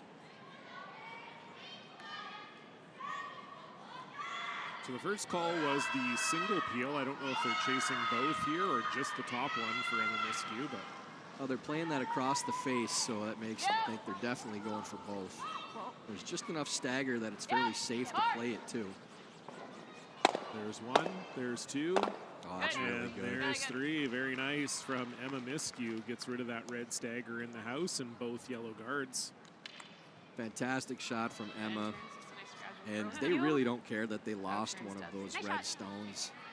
The only yellow that's in the house is half in the 8-foot off the center line. There's no center guards, so really, really good shot from Emma early in the end. And John, so important to make it on the first try, make it that early in the end. So now you're not chasing at all. And you can kind of eyeball where you could get the cheap two, even though you're avoiding the steal first and foremost. But now for Carey, I mean, no guards on the center line. They're going to have to guard basically the entire end. Steal is unlikely without a simple miss, which we did see in the third end going down this way. Good brush. No, that's okay. Yeah, definitely the third end for Team Homan wasn't their best, but Rachel did make two great shots to put two on the board. So far a cleaner start. Emma Miskew looking for the peel once again here. Gotta go. Hard. Okay, perfect. And that is made, and has to be said, Tyler, another great crowd here this afternoon at the Silent Ice Center in Nisku. There are still some tickets available if you're in the area and you want to join us for men's quarterfinal or semifinal action tonight or the finals tomorrow. Tickets are available at the grandslamofcurling.com website. Yeah, we expect this to fill up as the day goes on, too. 2 more draws to go. The men's quarters at 4. Semifinal action for both sides, 8 o'clock tonight. And good party atmosphere in here, too, with Après Curl over on the far end.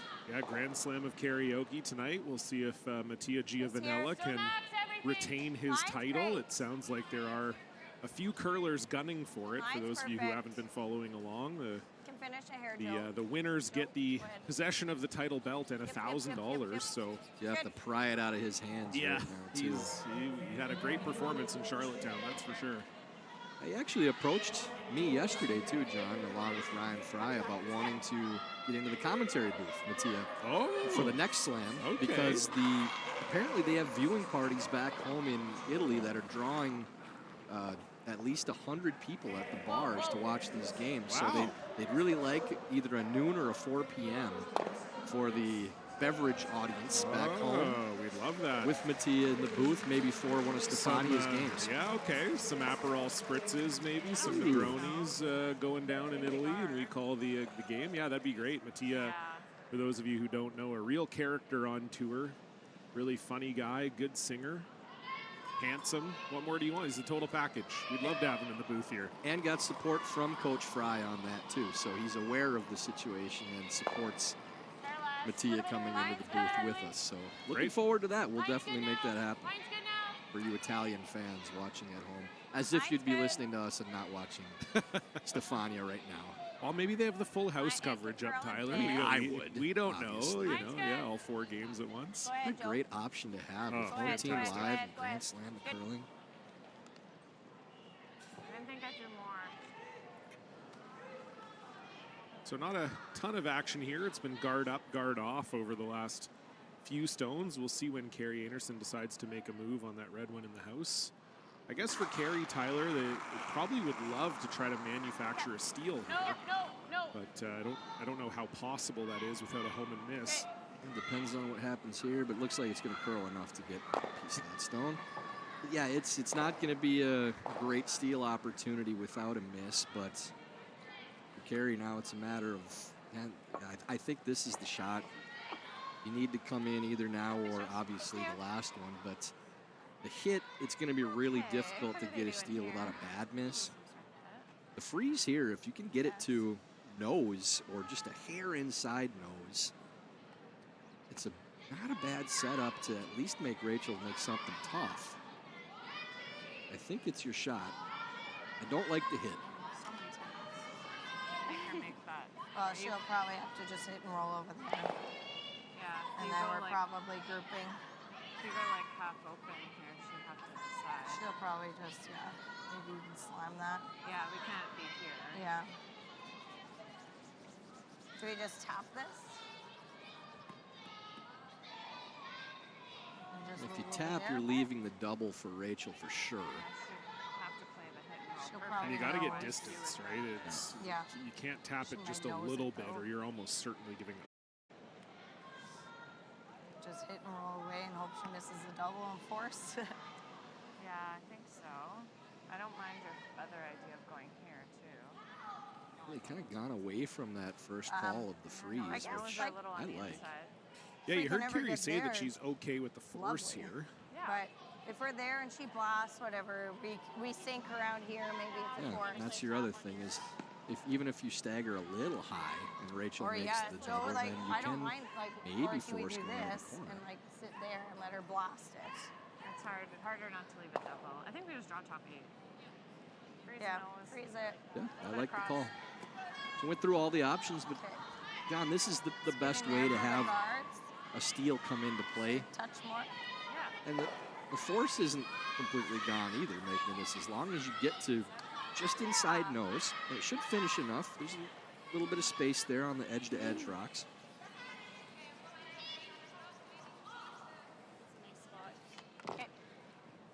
So when we did the game with Carey up here, we were doing Matt Dunstone's game, and 3-4 times during the game, Matt was talking about a shot, Carey said something, and then Matt did it immediately. So maybe we got that going now too. Maybe Carey's listening to me. Maybe that transfers over. I don't know. Could be. Could be. So the first rock here for Carey Einarson, down 5-3 without a hammer.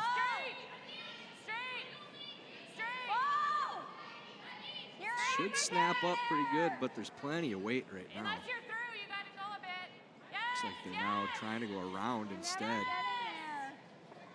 Yeah, just too much weight there from Carey Einarson.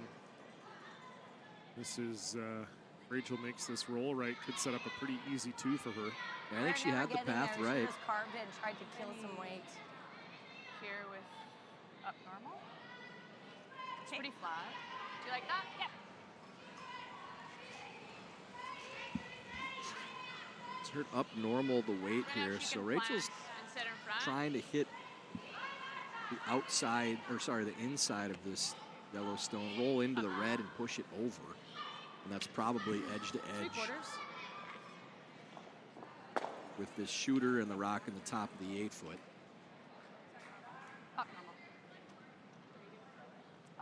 That just wants to roll middle.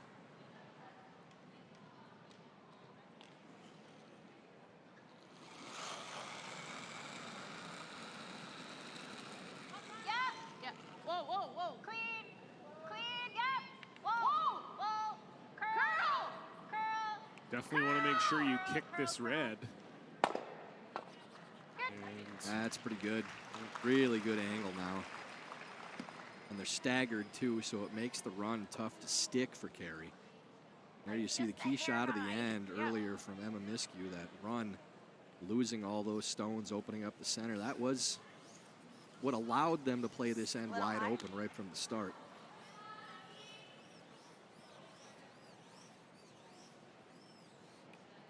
Yes, this is a tricky shot for Carey here. Trying to make this and lie 2 to force Rachel to 1. Got to hit this very precisely.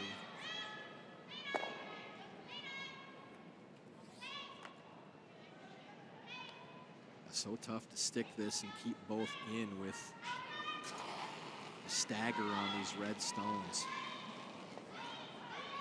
So final stone, Carrie Einarson. Sounds close. Will they both stick? Oh, what a yes, great they shot. will. What a shot from Carrie Einarson. Rolls the rock under the corner as well and keeps the shooter in the house. Same extra I've been throwing it. Can't do it any better than that. So they will get at least a force. Yeah, Rachel Homan now forced to draw against 2. It's just a draw to full 8 foot, but yeah, but it's the same path that both teams have struggled with. Rachel made a nice draw to the top of the 4 foot on this line in the third, but it's that tricky path that both teams have had some issue with. So final stone for Rachel Homan, end number 5. Up 2, facing 2, needs full 8 foot on the draw.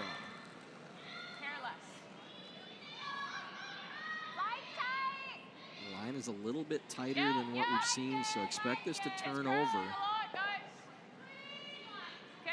This looks pretty good. Wilkes and Miskew will guide it in, and so a great shot from Carrie Einarson to set up the force. Rachel Homan will put 1 on the board and take a 3-point lead into the 6th. Curling's meant a lot to myself and our family throughout the generations. And now having children of our own, we get to instill the passion that we have for curling into our girls. It means so much to me to be a part of such an amazing family. They inspired me to start curling. I guarantee if anyone asks a question of people that are in the know, they're happy to share any information, and because we just want to grow the sport because it's an amazing community.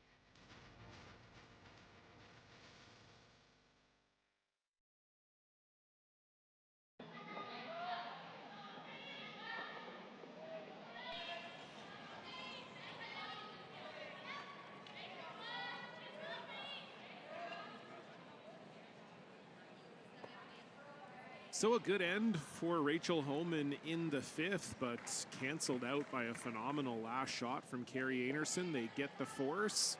Rachel Homan, though, still leads 6-3, and Tyler George, I think for Carrie Einarson, must score 2 here. Yeah, really no question. If you get forced to a single and you're down 2 without, it's not much path in for the win after that. Even getting a 2 right now, you're trying to get a force in 7 just to be down 2 with hammer, or a steal to tie in 7. So tall task remaining for Team Einarson. Closer the better. Yeah, absolutely have to get a minimum of 2 here.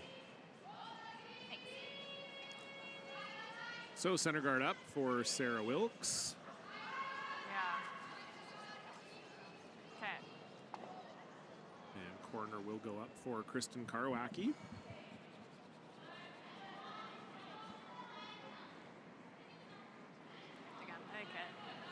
Line's close. Reach good.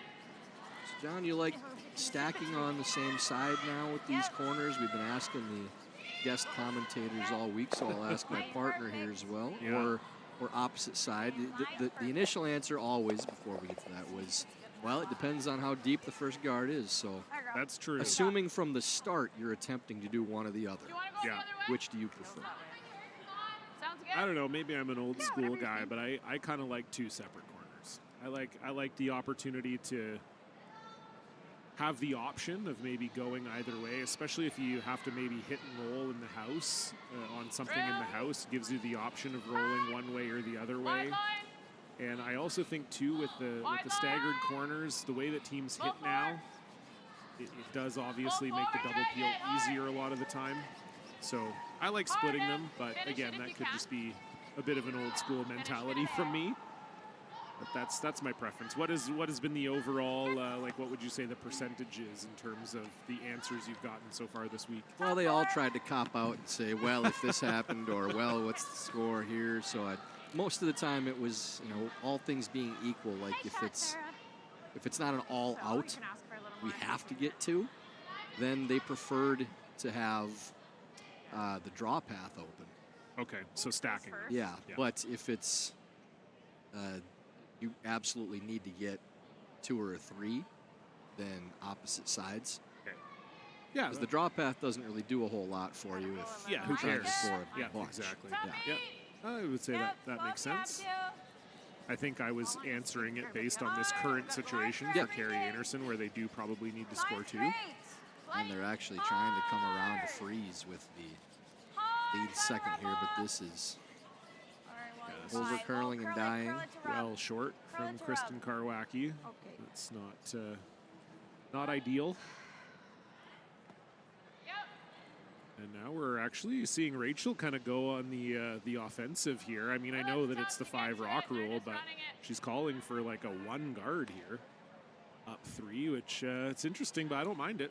I mean, you look at the way the setup is right now, and they throw the guard. I'm not quite sure what Einarson's doing, because they're guarding the yellow guard so that they can't chip that into the rings. And with your opponent needing to score more than 1, trying to map that out for the rest of the end and see exactly how do they make that happen. Just throwing it in front of the yellow.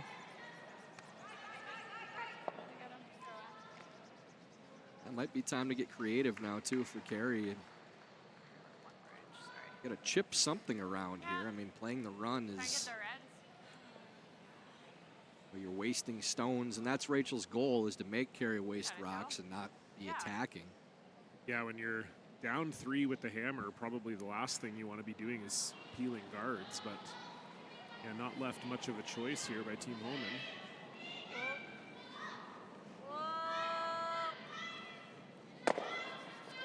And Joe will drive them right by, so that's even more of a wasted stone, Tyler, with not getting either of those 2 guards close to the rings. Yeah, and didn't really stick around for a corner to use either, which is probably low on the list of your concerns with that shot right now, because Homan is going to guard again. But yeah, it's getting tougher and tougher to find a 3, definitely. And the farther this goes into the end, the tougher it is for 2. Hard line. Okay, we've lost it. So This one's over curling. So this now brings things back into play for a possible 2 or 3. Yeah, it's one of those you kind of have to have a go at now. Like, you could give that a go, but we lose everything. Yeah, you're not concerned with that red guard right now. You're either tapping the yellow up or you're running the yellow Maybe in. like crouching them, or like hitting kicking red, it. trying to push yellow on. Yeah, that was my first thought. And they're kind of playing it like it's a 1-point game and not a 3-point game right now, where they're concerned about opening the center up. I'm really not worried about the middle being plugged as much as I am how do I score. Yeah, it's funny. I just, as you said that, Tyler, and I agree with you. I thought I would look at Coach Reed Carruthers to see maybe, you know, what his body language was, and he was writing notes. So when the pen goes to paper behind when you're calling a shot, that's generally not good. Yeah, exactly. Yeah, I think Reed is probably thinking the exact same thing. Is, that's good. You know, ladies, look at scoreboard right now. We're not worried about opening things up to make sure we score. We're worried about score right now. And down by 3 there, John. If this is a, you know, earlier in the game, tie game, close game, you're not playing this shot. But I'm lining up to throw that soft weight run pretty much immediately yellow to red, because then you're sitting 1 underneath 3 guards. And 3 does come into play. So it's not a risk shot, because you don't have a choice at this point but to go all out to try to score. So you actually had a pretty good opportunity to go on the offensive, make that short run, and you're only a half miss away from making them chase 2 undercover. Keep going, keep going. Not quite to it. I don't want it to have So another one in for Tracy Fleury, and yeah, it's kind of going both ways, right? It's a little, maybe not the strategy we'd expect to see from Team Einarson, but not really from Homan either. Like, Homan's almost playing this end as though they're trying, like they need a steal. And I know that that's kind of what Team Einarson has been giving them, but that's been interesting to see as well, as Tracy Fleury coming around all those center guards up 3. So we'll see if Val can make this short run back here. And makes contact with both Reds, and things open up now, but running out of stones. Yeah, still Team Homan lying 1 here. Oh, pardon me, sorry. I think the out turn. I think we're going to overcurl that in turn. This is the 4, so it might just not carry quite as well, but.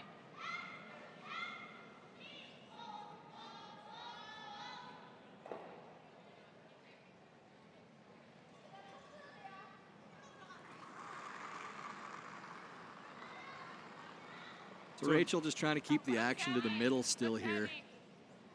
Tracy's second stone. Only looking to get it to top 12, top 8. Gotta go line. Gotta go line. Hold the line. Hold the line. Okay. So just over curling for Tracy Fleury. Leaves this path open now for Val Sweeting. And maybe a 2, potential 2 starting to develop here, Tyler.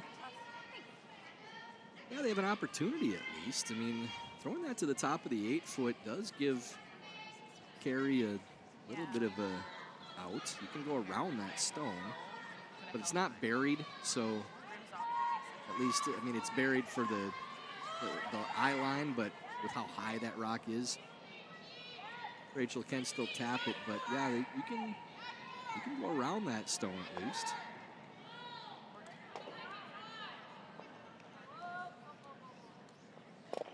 This is a little heavy from Val Sweeting. The call was the top button. This does come in for shot, but will be freezable for Rachel Homan. Yeah, it's one of those that you might be able to bring 3 into play if you get a miss again because of the angles that this plays into. You need Rachel to over curl here. That's your best chance. Anything that stops on this draw path is going to make it tough, because there isn't really a draw path on the intern side to get in there. Just 2 lines. We don't have to be to it. Top button's good enough. Even top forwards. Yeah, do you like close to that one? 14-2 is close.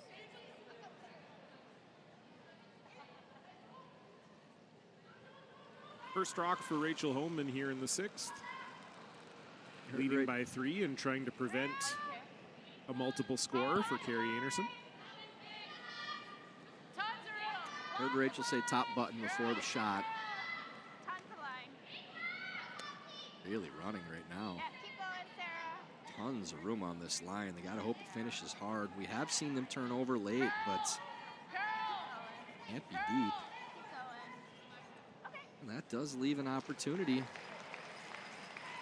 Yeah, perfect weight. Just didn't curl with the way they were expecting.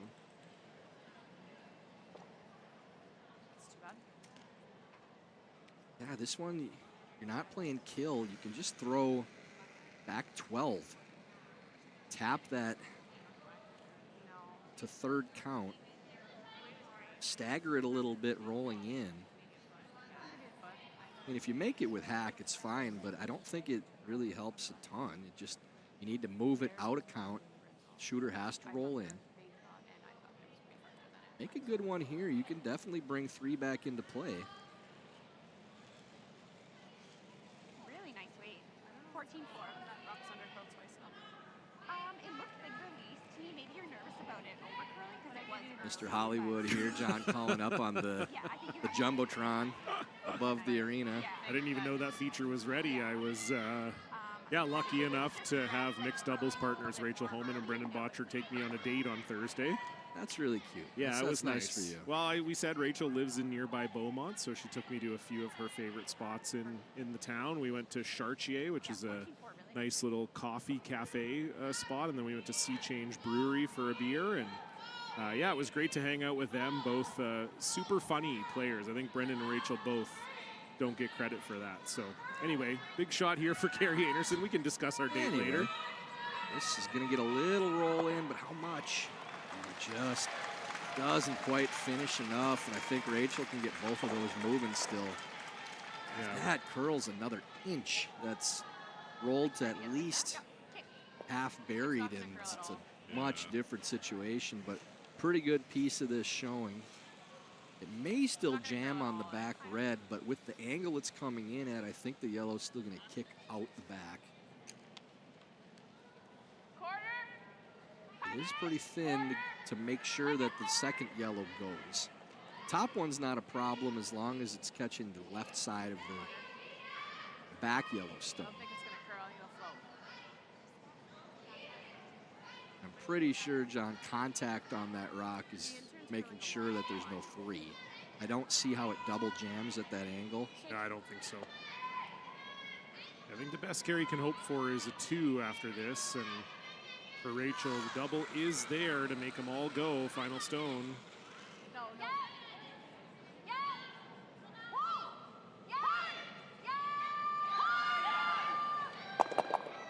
Will the yellow go far enough? It sits in the 12s. Does not. And there is room on this intern side through the hole to clear that red. So just a little too thick there from Rachel. Yeah, really close, but it curled, I think. You know, with that weight that Rachel was throwing, I don't know that they were expecting that, but definitely caught a little bit of curl, so avoids complete disaster, doesn't hit the guard or anything, but it does give Carrie Einarson an opportunity to score 2 here, and that would have been her goal at the start of the end. Slowly chipping away.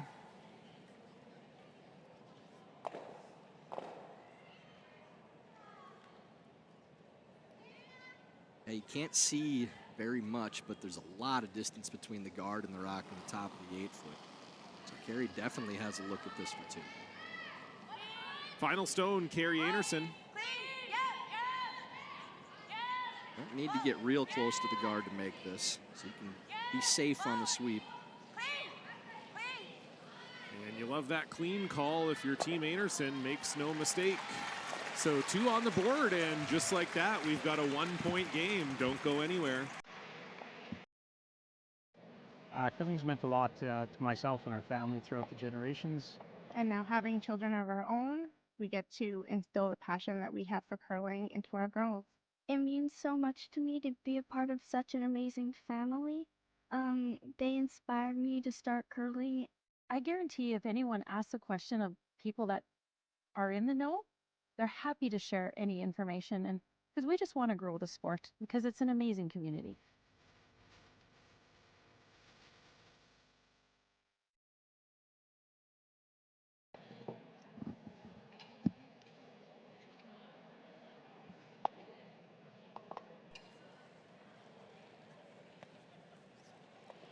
Well, Tyler, it was not that long ago that it was 5-1 for Rachel Homan, and we were writing the eulogy for Carrie Einarson, but they found their way back into this here. A couple deuces and a couple forces, and all of a sudden it's 6-5. They're not dead yet. Yeah, my buddies and I, when we're watching sports games and somebody makes a late rally coming back from the dead, we like to send each other the gif of the Undertaker, the wrestler sitting up. I think that's the one we just saw right now. Again, it's not looking great down by 1 without, but I mean, now you're in a situation where you have 2 acceptable results.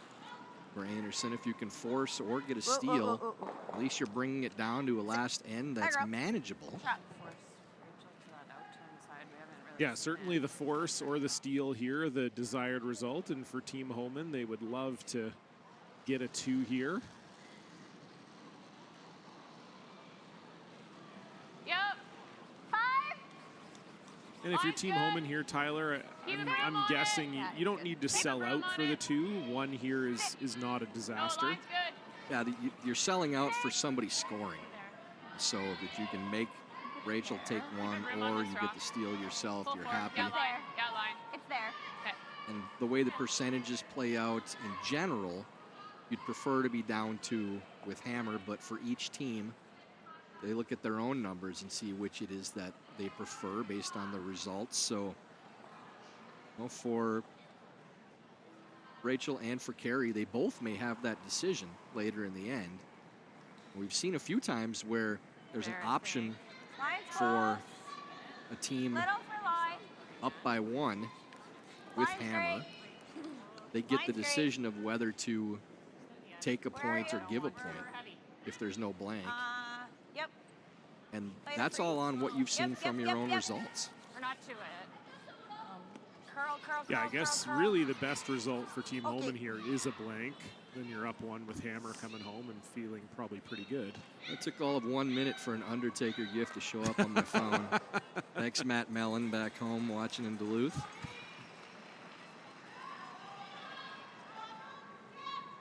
Matt knows there's a specific instance that we use those for with sports. Our curling czar, Nick Solsky, knows that it's for if you have a friendly wager on a particular game. Yep. Hard line. Gotta go. Hard. Hammering this one to try to get by the rock on the top of the 12-foot. I think it's going to make contact here. And And it does. not a good result there for Team Homan. It does leave the red mostly open, but starting to congest things in the center of the sheet a little bit. Really good.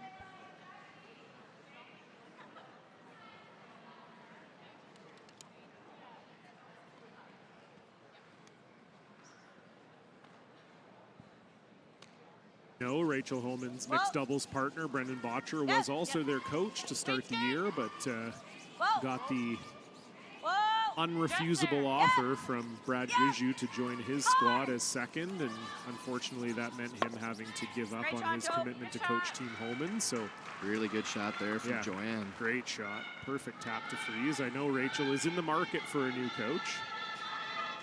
So we'll see who ends up on the bench in the next month or so, but Belichick's available. Enjoying his studio work. I would love I could see him fitting in with that squad pretty cut well. off G-Sock hoodie out on the bench. There you go. That's what I'd love to see, no doubt about that. G-Sock hoodies available at therockshop.net. Whether or not you cut them into crop tops is up to you. Well, obviously you don't need sleeves. Definitely no sleeves, that's for sure.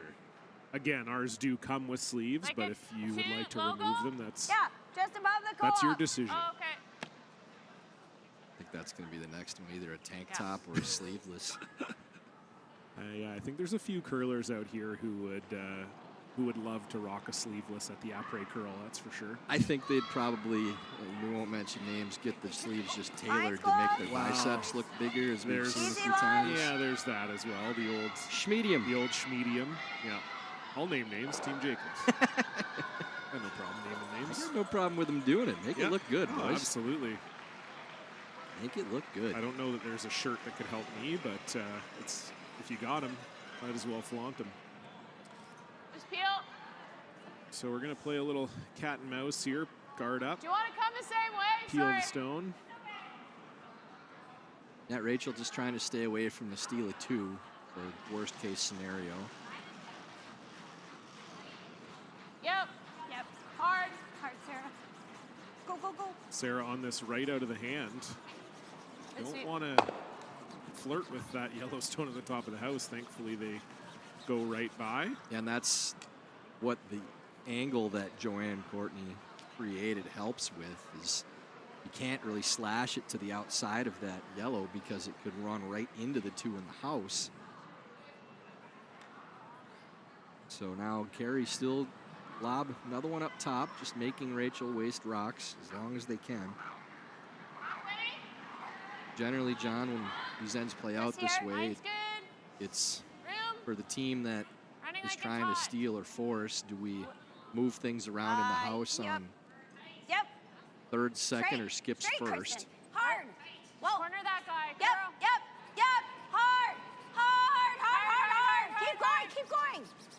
That one carries a lot deeper than I think what they were looking for, so Now Rachel can safely take a run at that because it'll go over the top of their own if they hit it right.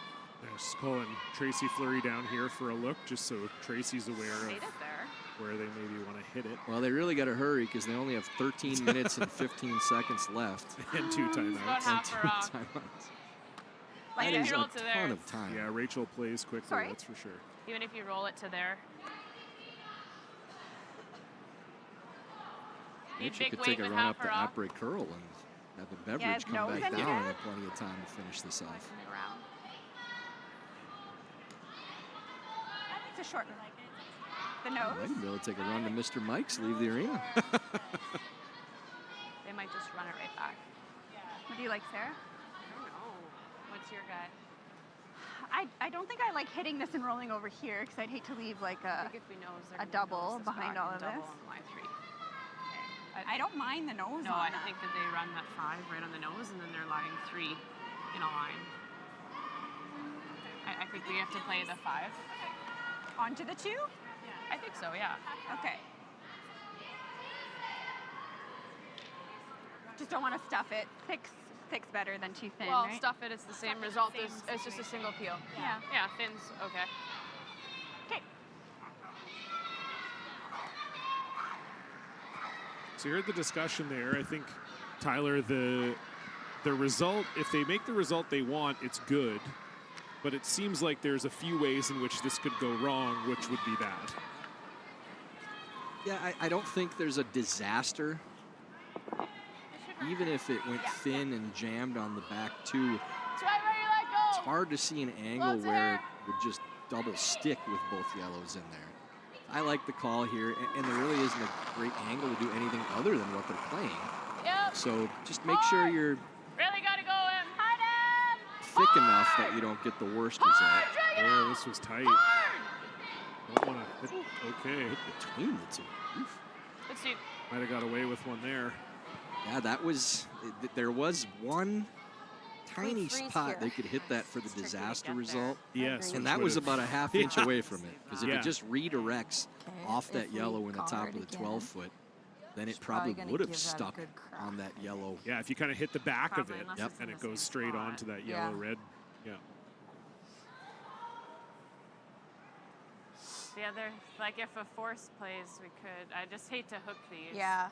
They hit and roll. You got a double. Boy, if you could ever lob one through the hole and We stay guard the high side 5. with like a back 12, I think it's same. Yeah, same Same spot. spot. you know, Rachel might just run the red in then too. Same spot. Yeah. And try to throw it right where it was, apparently. Yeah, maybe just delay by 1. Yeah, I think the shot we're talking about, if they tried it, would be on Same spot's really Carey's good. first.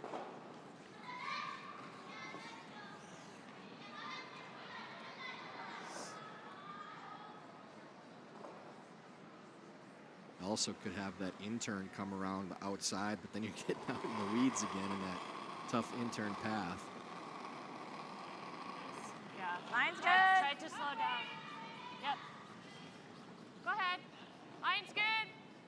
Won't have the legs. Line's good. So they wanted this one a little tighter. It does look like it's a little shorter than they desired here, so it's probably about setting up the line now for Joanne Courtney and Kristen Karwacki. Keep going. Keep going. Good. So that was Still a good spot. Yeah, well communicated by the sweepers. They knew pretty early on that it wasn't going to make it to where Carey's broom was. I don't mind it. They're probably coming right around. They got to make it. They need button. Okay. Like that's pretty perfect because then I can slash it in. It's just too far out and then. It's better to go like this than it is to go. Yeah. I don't think we want to hook this and give her something to come around. Right behind. Line that up. There's also that and get rid of it. Even if you plant it now, we're shot. Just scary if I ever get it like here. And then I think you're just like wicking it. But then they're shot. Yeah. Very. I think I like this. I do too. Do you like control? I threw this earlier when I threw this hit and roll. Yeah. And I threw up normal. I don't mind like Down normal. Sure. So what's the game plan here, Tyler? Well, this is the most dangerous rock for Rachel, whether Carrie uses it to run in or go Down around. normal. So they're trying to take both shots away by hitting it and rolling middle, because there really isn't a good spot for Carrie to go if Tracy does get this roll in. I don't think they wanted to wait any longer either to move this stone. So they want to roll this to the center line at least. The deeper, the better. And then, yeah, there's not a lot of good ways in for Carrie after this. They really need to be on the inside. Curl, looks heavy. Curl, curl. Yeah, you can curl. This is dangerous right now. Curl. Can't be on the Gotta wide go side. hard. Ooh. Again, Tracy Skates Fleury by. flirting with the worst possible scenario. Yes, you're gonna They were find hoping to here, roll that's- that the other way. You heard Rachel say it was maybe a little too heavy, but also maybe a little wide based on So that's why if I where like that here. ended up. And this leaves the freeze now for Carrie, too. Okay. Still also a little scary if you're Carrie that there's 3 reds hanging around. You got red sitting 1, 3, and 4. I mean, obviously, even a score of 2 for Rachel here probably means game over. So whether you give up 2 or Go 4 right doesn't beside really theirs. matter. But Go right certainly beside a little theirs. scary. Just because she always has this in off.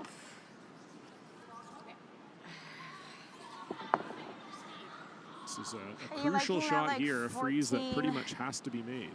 5-ish? Okay. If it's lighter, freeze ours. It's not terrible too.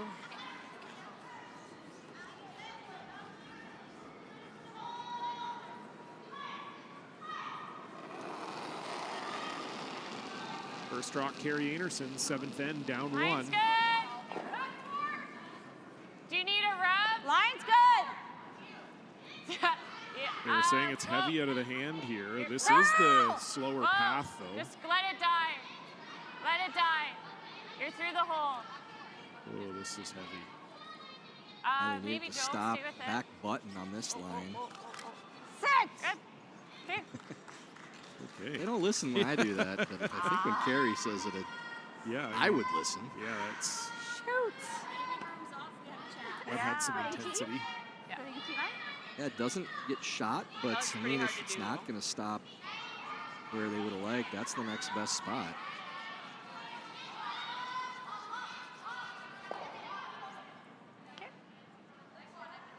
I probably have to tap to make it, eh? I almost have to tap it to make it. To get through the hole, you mean? No, I think you can get I through think I can there. get there with a tap. Back button's enough. And that, I think what Rachel's saying is, they were asking to get to the hole, you need to tap. think I need to throw I think back button she's saying she needs to tap because if she makes straight freeze, there may be 14 will room do for it, eh? Carrie to do the same. So she wants to unlock it a little bit. That same way I threw over here, right? Okay. But really unlikely that We can't be if you beside make her, it this has to be shot, behind her. anything Manage the hole. worse than a steal of 1 would happen, even if it's just a straight freeze. It might even be on the pin, but I think that's what Rachel was saying. She thinks the pin would still be there with a straight freeze, so might as well unlock it a little bit. First rock for Rachel Homan. Sarah Wilkes on this right out of the hand. This is definitely a tighter line than Carrie Einarson. Now the weight's all there. Just a matter of line, trying to hold it to get by. Sarah Wilkes trying to get it by. Can they get it by? Wow, what a sweep from Sarah Wilkes. Unfortunately, does roll off, leaving Einarson still second shot, but really good sweep there from Sarah Wilkes as her and Emma Miskew have So I just play the same very shot? quickly turned into At least I one think of, if not the top sweeping pairs in the women's game. Yeah. Just go here. Same shot. Yeah, I'm just wondering what else she has if we take that in off away. Oh, I just got to draw for 2. Yeah. Not a gimme for line, but. But if I'm ever like right here, Val, that's pretty good. Hard to get 2. Yeah. I think so. Yeah. If we're queued up on the side of ours here, that's. Okay. Like blocking this path is okay. Yeah, they're playing to just throw to the button again. I think it's tough for Rachel to get 2 if you bury a good piece of it. Okay, guys. If they throw the straight guard, there's that off the short corner to score Or like second. $1 million. So if we go right beside it, like just fighting the button. There's $1 million with this scoreboard, exactly. Yep, 3 or $1 million. So I'll give you no question. You heard Carrie say, even if she's a little short, doesn't get shot, it's going to be tough for Rachel to score 2. So there's a few spots this can be for Carrie Einarson, but it's got to be in one of the right ones or could be lights out. Final stone. Mine's good. Yep. Mine's good. Yep. Looks like it's really got to go to get to the button. Yeah, Karwacki and Courtney picking this up right away. And Kristen, you need this in the house for sure. You don't want to be short. Hard. Go. You want to outcount Keep going. the other, but it's not going to get there. So don't think it's a tough draw on this intern side. The angle tap. Yeah, she could hit her own nose, I think, would get shot. Yep. If she just fires it through the hole with firm. She's got the off the corner, but we'll listen and see what she's thinking. It's just tough. I can't touch that. I crush my own. I can't touch it this way. I crush my own. I think this is the safest. You can tap it onto this one too. Yeah. Do you like this ice? A little more? With back line? Yeah. I think I was soft here. Okay, you never want it to over curl. She's got 4 different shots she could play. Yeah, seems like she prefers the tap. You heard her say, Tyler, she's nervous about throwing weight anywhere because if she ever were to over curl, click off her own, kill the shot stone. We couldn't crash. There were just some dangerous potential.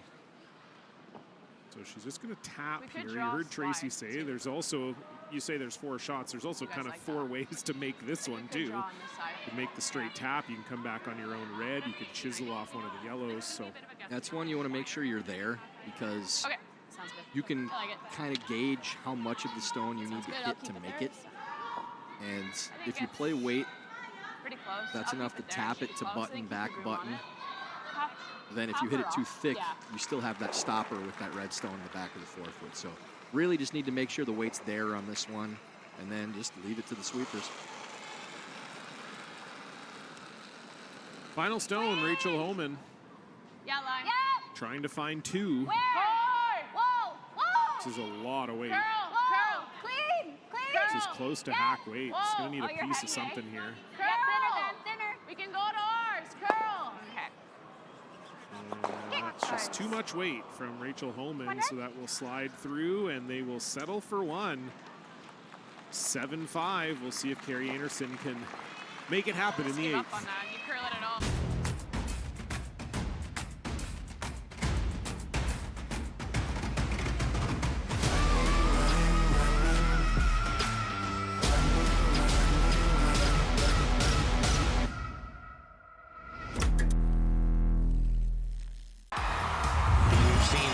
They could do, and it was very impressive. Moves the yellow. See the world's best at the Co-op Canadian Open, November 7th to 10th on Sportsnet.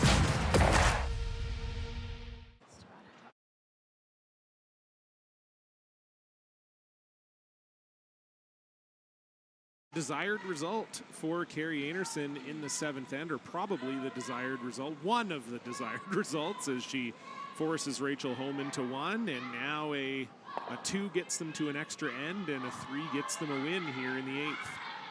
Yeah, as we mentioned before the end started, the overall stats say that this is a better percentage chance of winning the game than tied up without hammer. Again, a product of the 5-rock free guard zone rule, where 3s are more prevalent in today's game.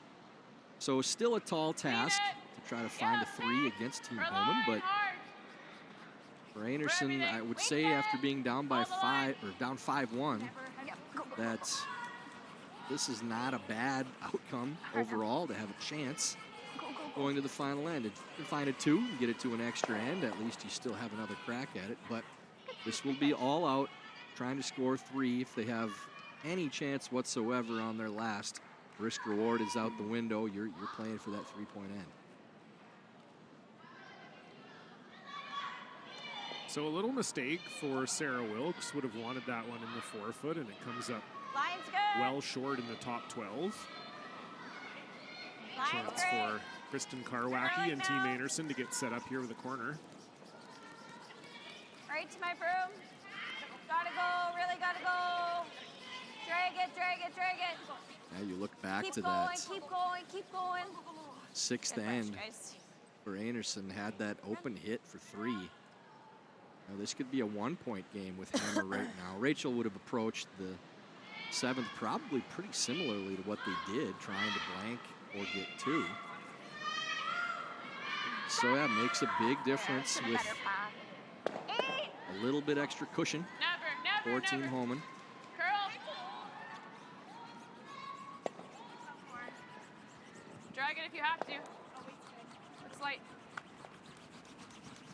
Keep going, separation, go, go, go. Good. Yeah, that's a nice shot there from Sarah Wilkes. Homan lies 2. Going opposite side corners here for Einarson. Pretty easy call with this one, as that ended up a mid corner guard. So stacking would have them fairly close to each other regardless of where you throw it. So they will go opposite side, try to go even up. And now again, John, you get to be on the hot seat here with this one. Gotta go. We've asked basically every guest that's come in the booth, where do you throw rock number 5 in this exact situation, trying to defend? It's been a lot of different results, but what's your call as a curler? You're throwing this for your team or calling it for your team. I kind of like tight. Where would you pick? I like the guard. I just like to. I like to put pressure on my opponent. I want them to make the play. Yep.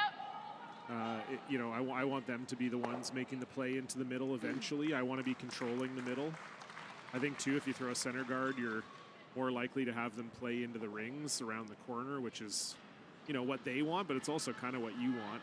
Allows you to control the play in the center, and that's my preference. Just a 4-5. Okay, line's great. What about you? Yeah, I like the tight guard here, too. You're just making your opponent waste at least 2 stones probably to have any chance of attacking. Exactly. I've seen some teams throw the draw on the path that takes away the draw around the corner for one side. Yeah, which that kind of did there. And we actually heard Rachel say it looked like they would normally throw the guard in this situation, but they didn't because Rachel didn't like the angle on the one in the house. She thought that a triple peel would be possible for Joe. Yeah, if the other rock, the higher one in the house, was deeper, closer to the forefoot, I think it's an easier call there. But, I mean, if your opponent's playing the triple, chasing stones in center, it's not necessarily bad. I don't really like choking off the draw path that much either. Roll it. Go to what our 2-time player commentator this week, Nicholas Adine, said about that shot. Says even if you make it perfectly, it's still leaving it in a spot that it could be tapped so that your opponent can use it, tapping it behind the corner guard. And if you're short or deep on that shot, both are bad results too. Whereas if you're throwing something to the center of the sheet, now I'm adding my input, that was Nicholas's. Anything to the center of the sheet, it's hard to throw it in a spot that doesn't help you and make your opponent have to move it at some point. As long as it's even mid to tight, even if it goes in the rings, same thing, it's never helping your opponent. Close. So it was a nice double made by Joanne Courtney. And Miscue trying to make the hit and roll back, and it rolls maybe a little further than they would have liked. They're kind of almost Team Einarson getting a bit of a double stack here, even though one is in the house. Yeah, Rachel really wanted to tap on Emma's first farther than it did. They only had 4-5 for weight, but they wanted to move it back and not leave that simple double like that. And now this is shaping up a little better for Carrie. I don't mind that. We got to get something buried here. Throw here. Yeah, you don't think we can get buried? I don't think so, no.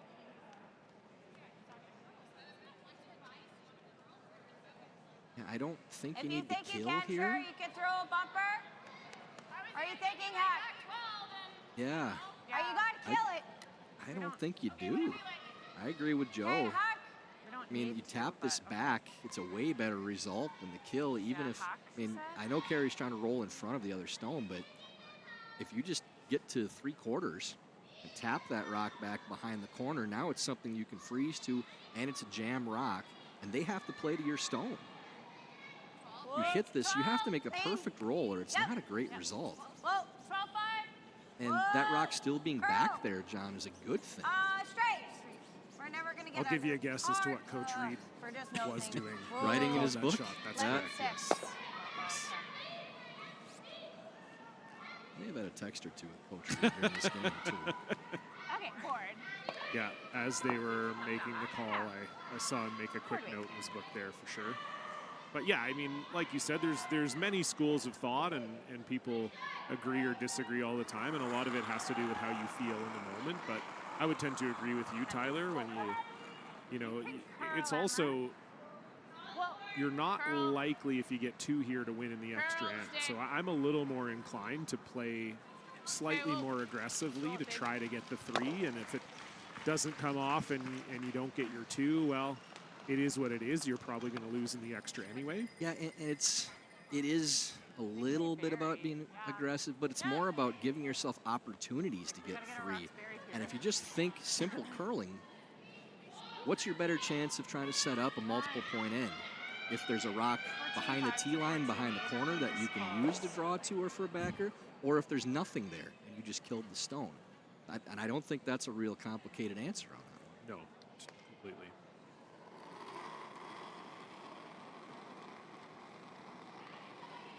Line's good. So now they're playing the straight draw Just top 8. around the corner. It'd be nice to have a rock back there to jam, wouldn't it? It's curling now. It would be. It would be, Tyler. Always Yes. goes. No question about it. Hard, Joe. This has to be buried. Keep Joanne going, Courtney keep trying to bring it over. Keep going, keep going, keep going. Good brush. Really good shot from Val. Can't do it much better. A sliver, just a sliver, yeah. Okay, just enough to kill it. Yeah, I would guess Coach Reed will I think same not tell them what could have been done, but ask.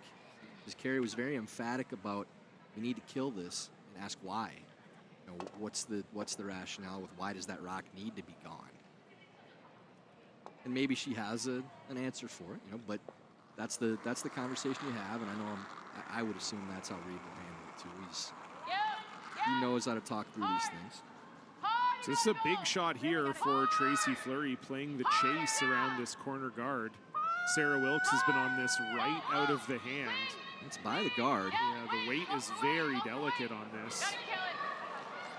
Do they have enough to kill it? They do. That is just lovely touch from Tracy Fleury. Great shot. Yeah, that's a big one there from Tracy. And, you know, broken record, but nothing back there to jam on. Nothing that they could have frozen on before that, too. And that gives them the ability to play that shot. Yeah, no question now. Rachel Homan lying 3.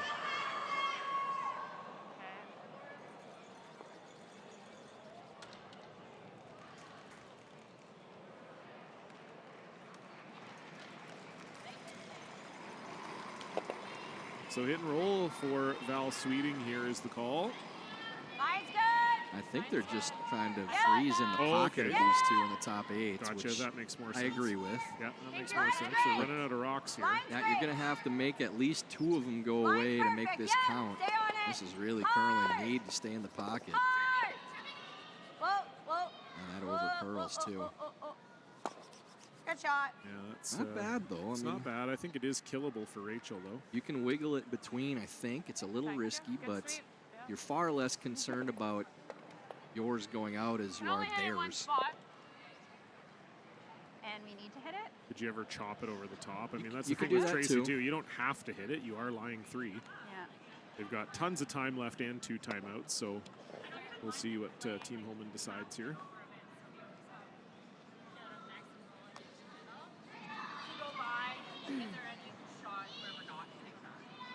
That's what I was wondering too. Do we leave a triple? We play something else?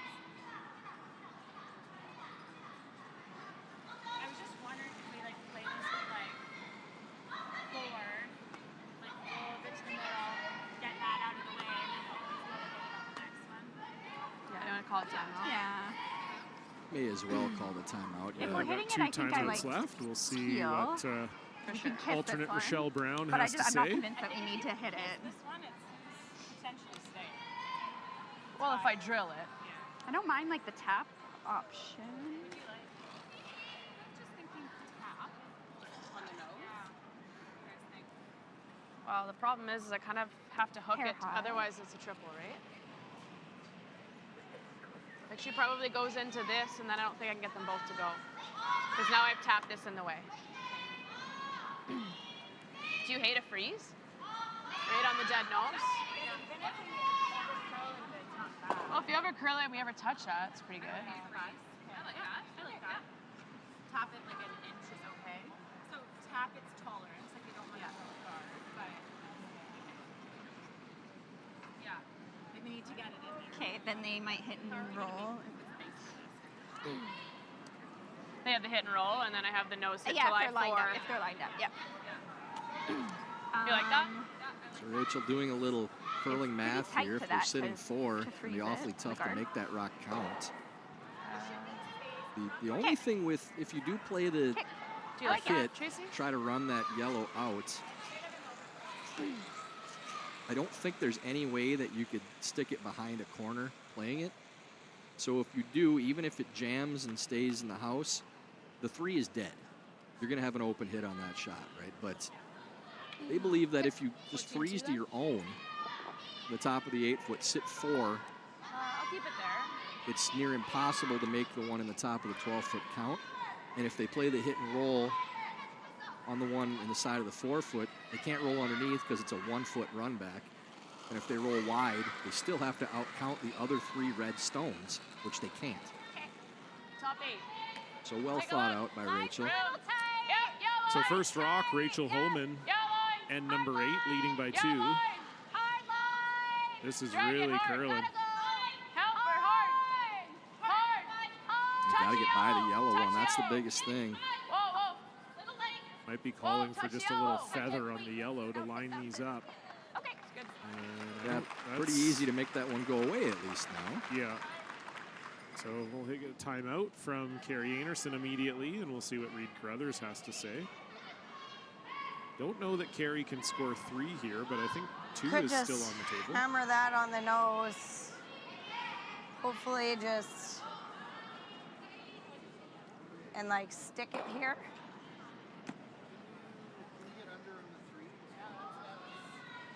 You could, but then she just hammers that. Oh. Can we get these 3 and roll here? Like, Does it squeeze by the 6? Does it? yeah, with the intern, this might plug. You have to kill the 3 though if you play that. What about playing? I just, yeah. What about the 6 on the nose to the 4? Where's that going? Same spot. Does it squirt the 7 a little bit and go a little bit deep? That's not bad. If it gets, Yeah. if the yellow gets to where your broom is, it's pretty good. I think it's up here more. Yeah, I don't think it ever squeezes through. Can you play off the 3 and get it to where your valve's broom is? Off the 3. Yeah, like with a bumper, but it's a, like that. It's tight not to touch 7. Should. Can we kill 2 if we smoke the 2? I think we need to smoke it. Doesn't seem like they really like any of the options here, Tyler. Well, there's a reason for that. The angles aren't great to try to find. I think you want to go a little even low and 2. try rolling it. And they're hesitant to play anything I just think we're doing this. moving this yellow It's like stone an all or because nothing. their shooter Like if I know has if I roll no here, chance of I don't scoring. see anything. So you're playing for 2. At least this might give us a shot at something. Figure if you smoke the 6? No, then our the- shooter's not. Yeah. I think I gotta smoke the 2. They've never really looked Yeah. at Just get getting like a rolling just underneath there. It that might tile. touch the That seemed to be what Team Homan thought they would But do. I think we Yeah. gotta try it. Because the Intern. angles don't play really to anywhere where they could get it out. If they rolled off the rock think top so. 4 foot on the opposite side of the center line, You know, maybe they're trying to figure out any way for 3 by getting these moving, but there should be a wide open hit for Rachel if we play this. So I'm a little surprised they didn't take a little bit of a go at rolling off of the wide stone under that pile, because the angles play pretty well for that to stay tucked underneath. Just seemed as though Carey just thought no matter where they rolled, Rachel would have an easy Am I kill here, on lad? it. I think if you rolled to side 4 on the other side, I mean, she can slash that in, but at least it's, you know, half buried, so you have a chance. Little speed wobble for Carey Einarson there. We'll see. That's the hack that we've seen people slip out of twice, too. Totally. Okay, now how many does she get rid of here? Okay, it does leave Homan lying 2, but the interesting has 2 thing yellows is- in the house here. Yeah, there's a bunch of jams. Now Rachel can hit Yeah. almost anywhere high on the one Yeah, it does top seem 12, like but that's they're there. sitting 2 already. Got lots of time and a timeout left to Do you discuss. see anything if I don't throw? You could thin the Well, rock in the she top of needs the it. 8-foot. Yeah, That right one? there. But it That's what probably she plays if you don't throw. Just throw a missile right here. Just thick and thick is really bad. That's true. Yeah, you lose if you do that. Have to almost play it to hit this pocket, eh? For the miss. Anywhere, like, it's not going to go deep. It's going to make that one. Right hard, right here, really hard. Yeah, I don't think there's much question here, It John. should curl. I mean, It should curl. Especially you with- have to miss Okay, this yep. really badly Yeah. to Real not get it thin. over the top. And especially with To how get good underneath Rachel is at throwing It's pretty these. close And together. You just have to watch I that. feel like ever since 2009, like this? whenever a curler says, "What do we do if I don't throw here?" or "What do they do if I don't throw here?" they Sure. immediately catch themselves and go, No, we "Oh, have both. maybe I should throw." We only used one. And there's no like draw another one in there, like Time out, please. I would just hand you an instrument. yes. This is my first thought when it's tossed. If you rip it out, she still has like if you stick it there, she still I know your brain goes to, well, 'Kay. if we miss this, Shell's that's the coming one way we bring them back in. My last one did, but the center line's Do a you bit like this? finicky. Yeah. But it is Do you like that? possible, like, Okay. you hit what you can Throw it see to of make it. I that think if red I if let they go, I didn't don't throw end up so something that Okay, so if you about don't there. get unlucky on I think the we had jam, minimized on last the time, side eh? one, you could get 3. Yeah, this will run Yep. a little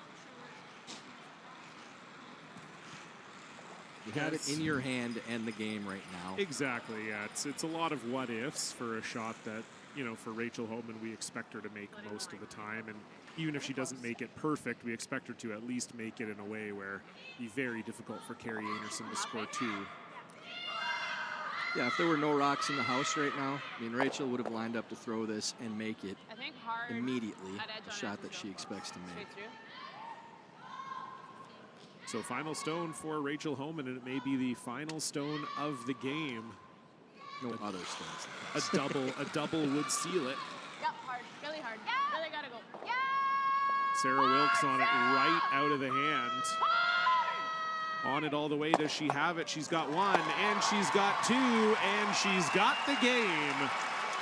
Rachel Homan, a little panic out of the hand, but made it perfect. That will go down as a 7-5 win for Team Homan. They'll move on to the semifinals tonight at 8. Carey Einarson will bow out here in the quarterfinals, and for us, we'll be back in about 1.5 hours' time, 4 p.m. local. That's 6 p.m. Eastern, 3 p.m. Pacific, with men's quarterfinal action for Tyler George and everyone here at Home Team Live. Thanks so much for tuning in. I've been John Cullen. Goodbye.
this.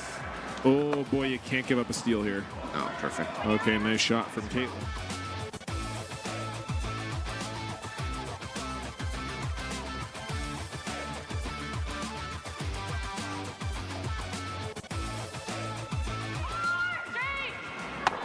Okay, that worked. Yes, but here we go. It's happening. Yeah, draw for the win for Rylan Kleider. Needs a piece of the forefoot. Yep. He's been really good all game. Trevor Johnson on this one here. Can't hear yet for line ever. No, Oh, they line's like good. line. Now does it have the speed? They like the line. Does it have the speed? They're going hard for line. You have to get by this top yellow. Trevor Johnson leaning on it. He's by it. Now does it stop in time? Has to stop in time. What a shot from Rylan Kleider. We thought it was maybe the hardest option up from the booth, but that's why we're not down there. A long day, a job well done, and the final work call.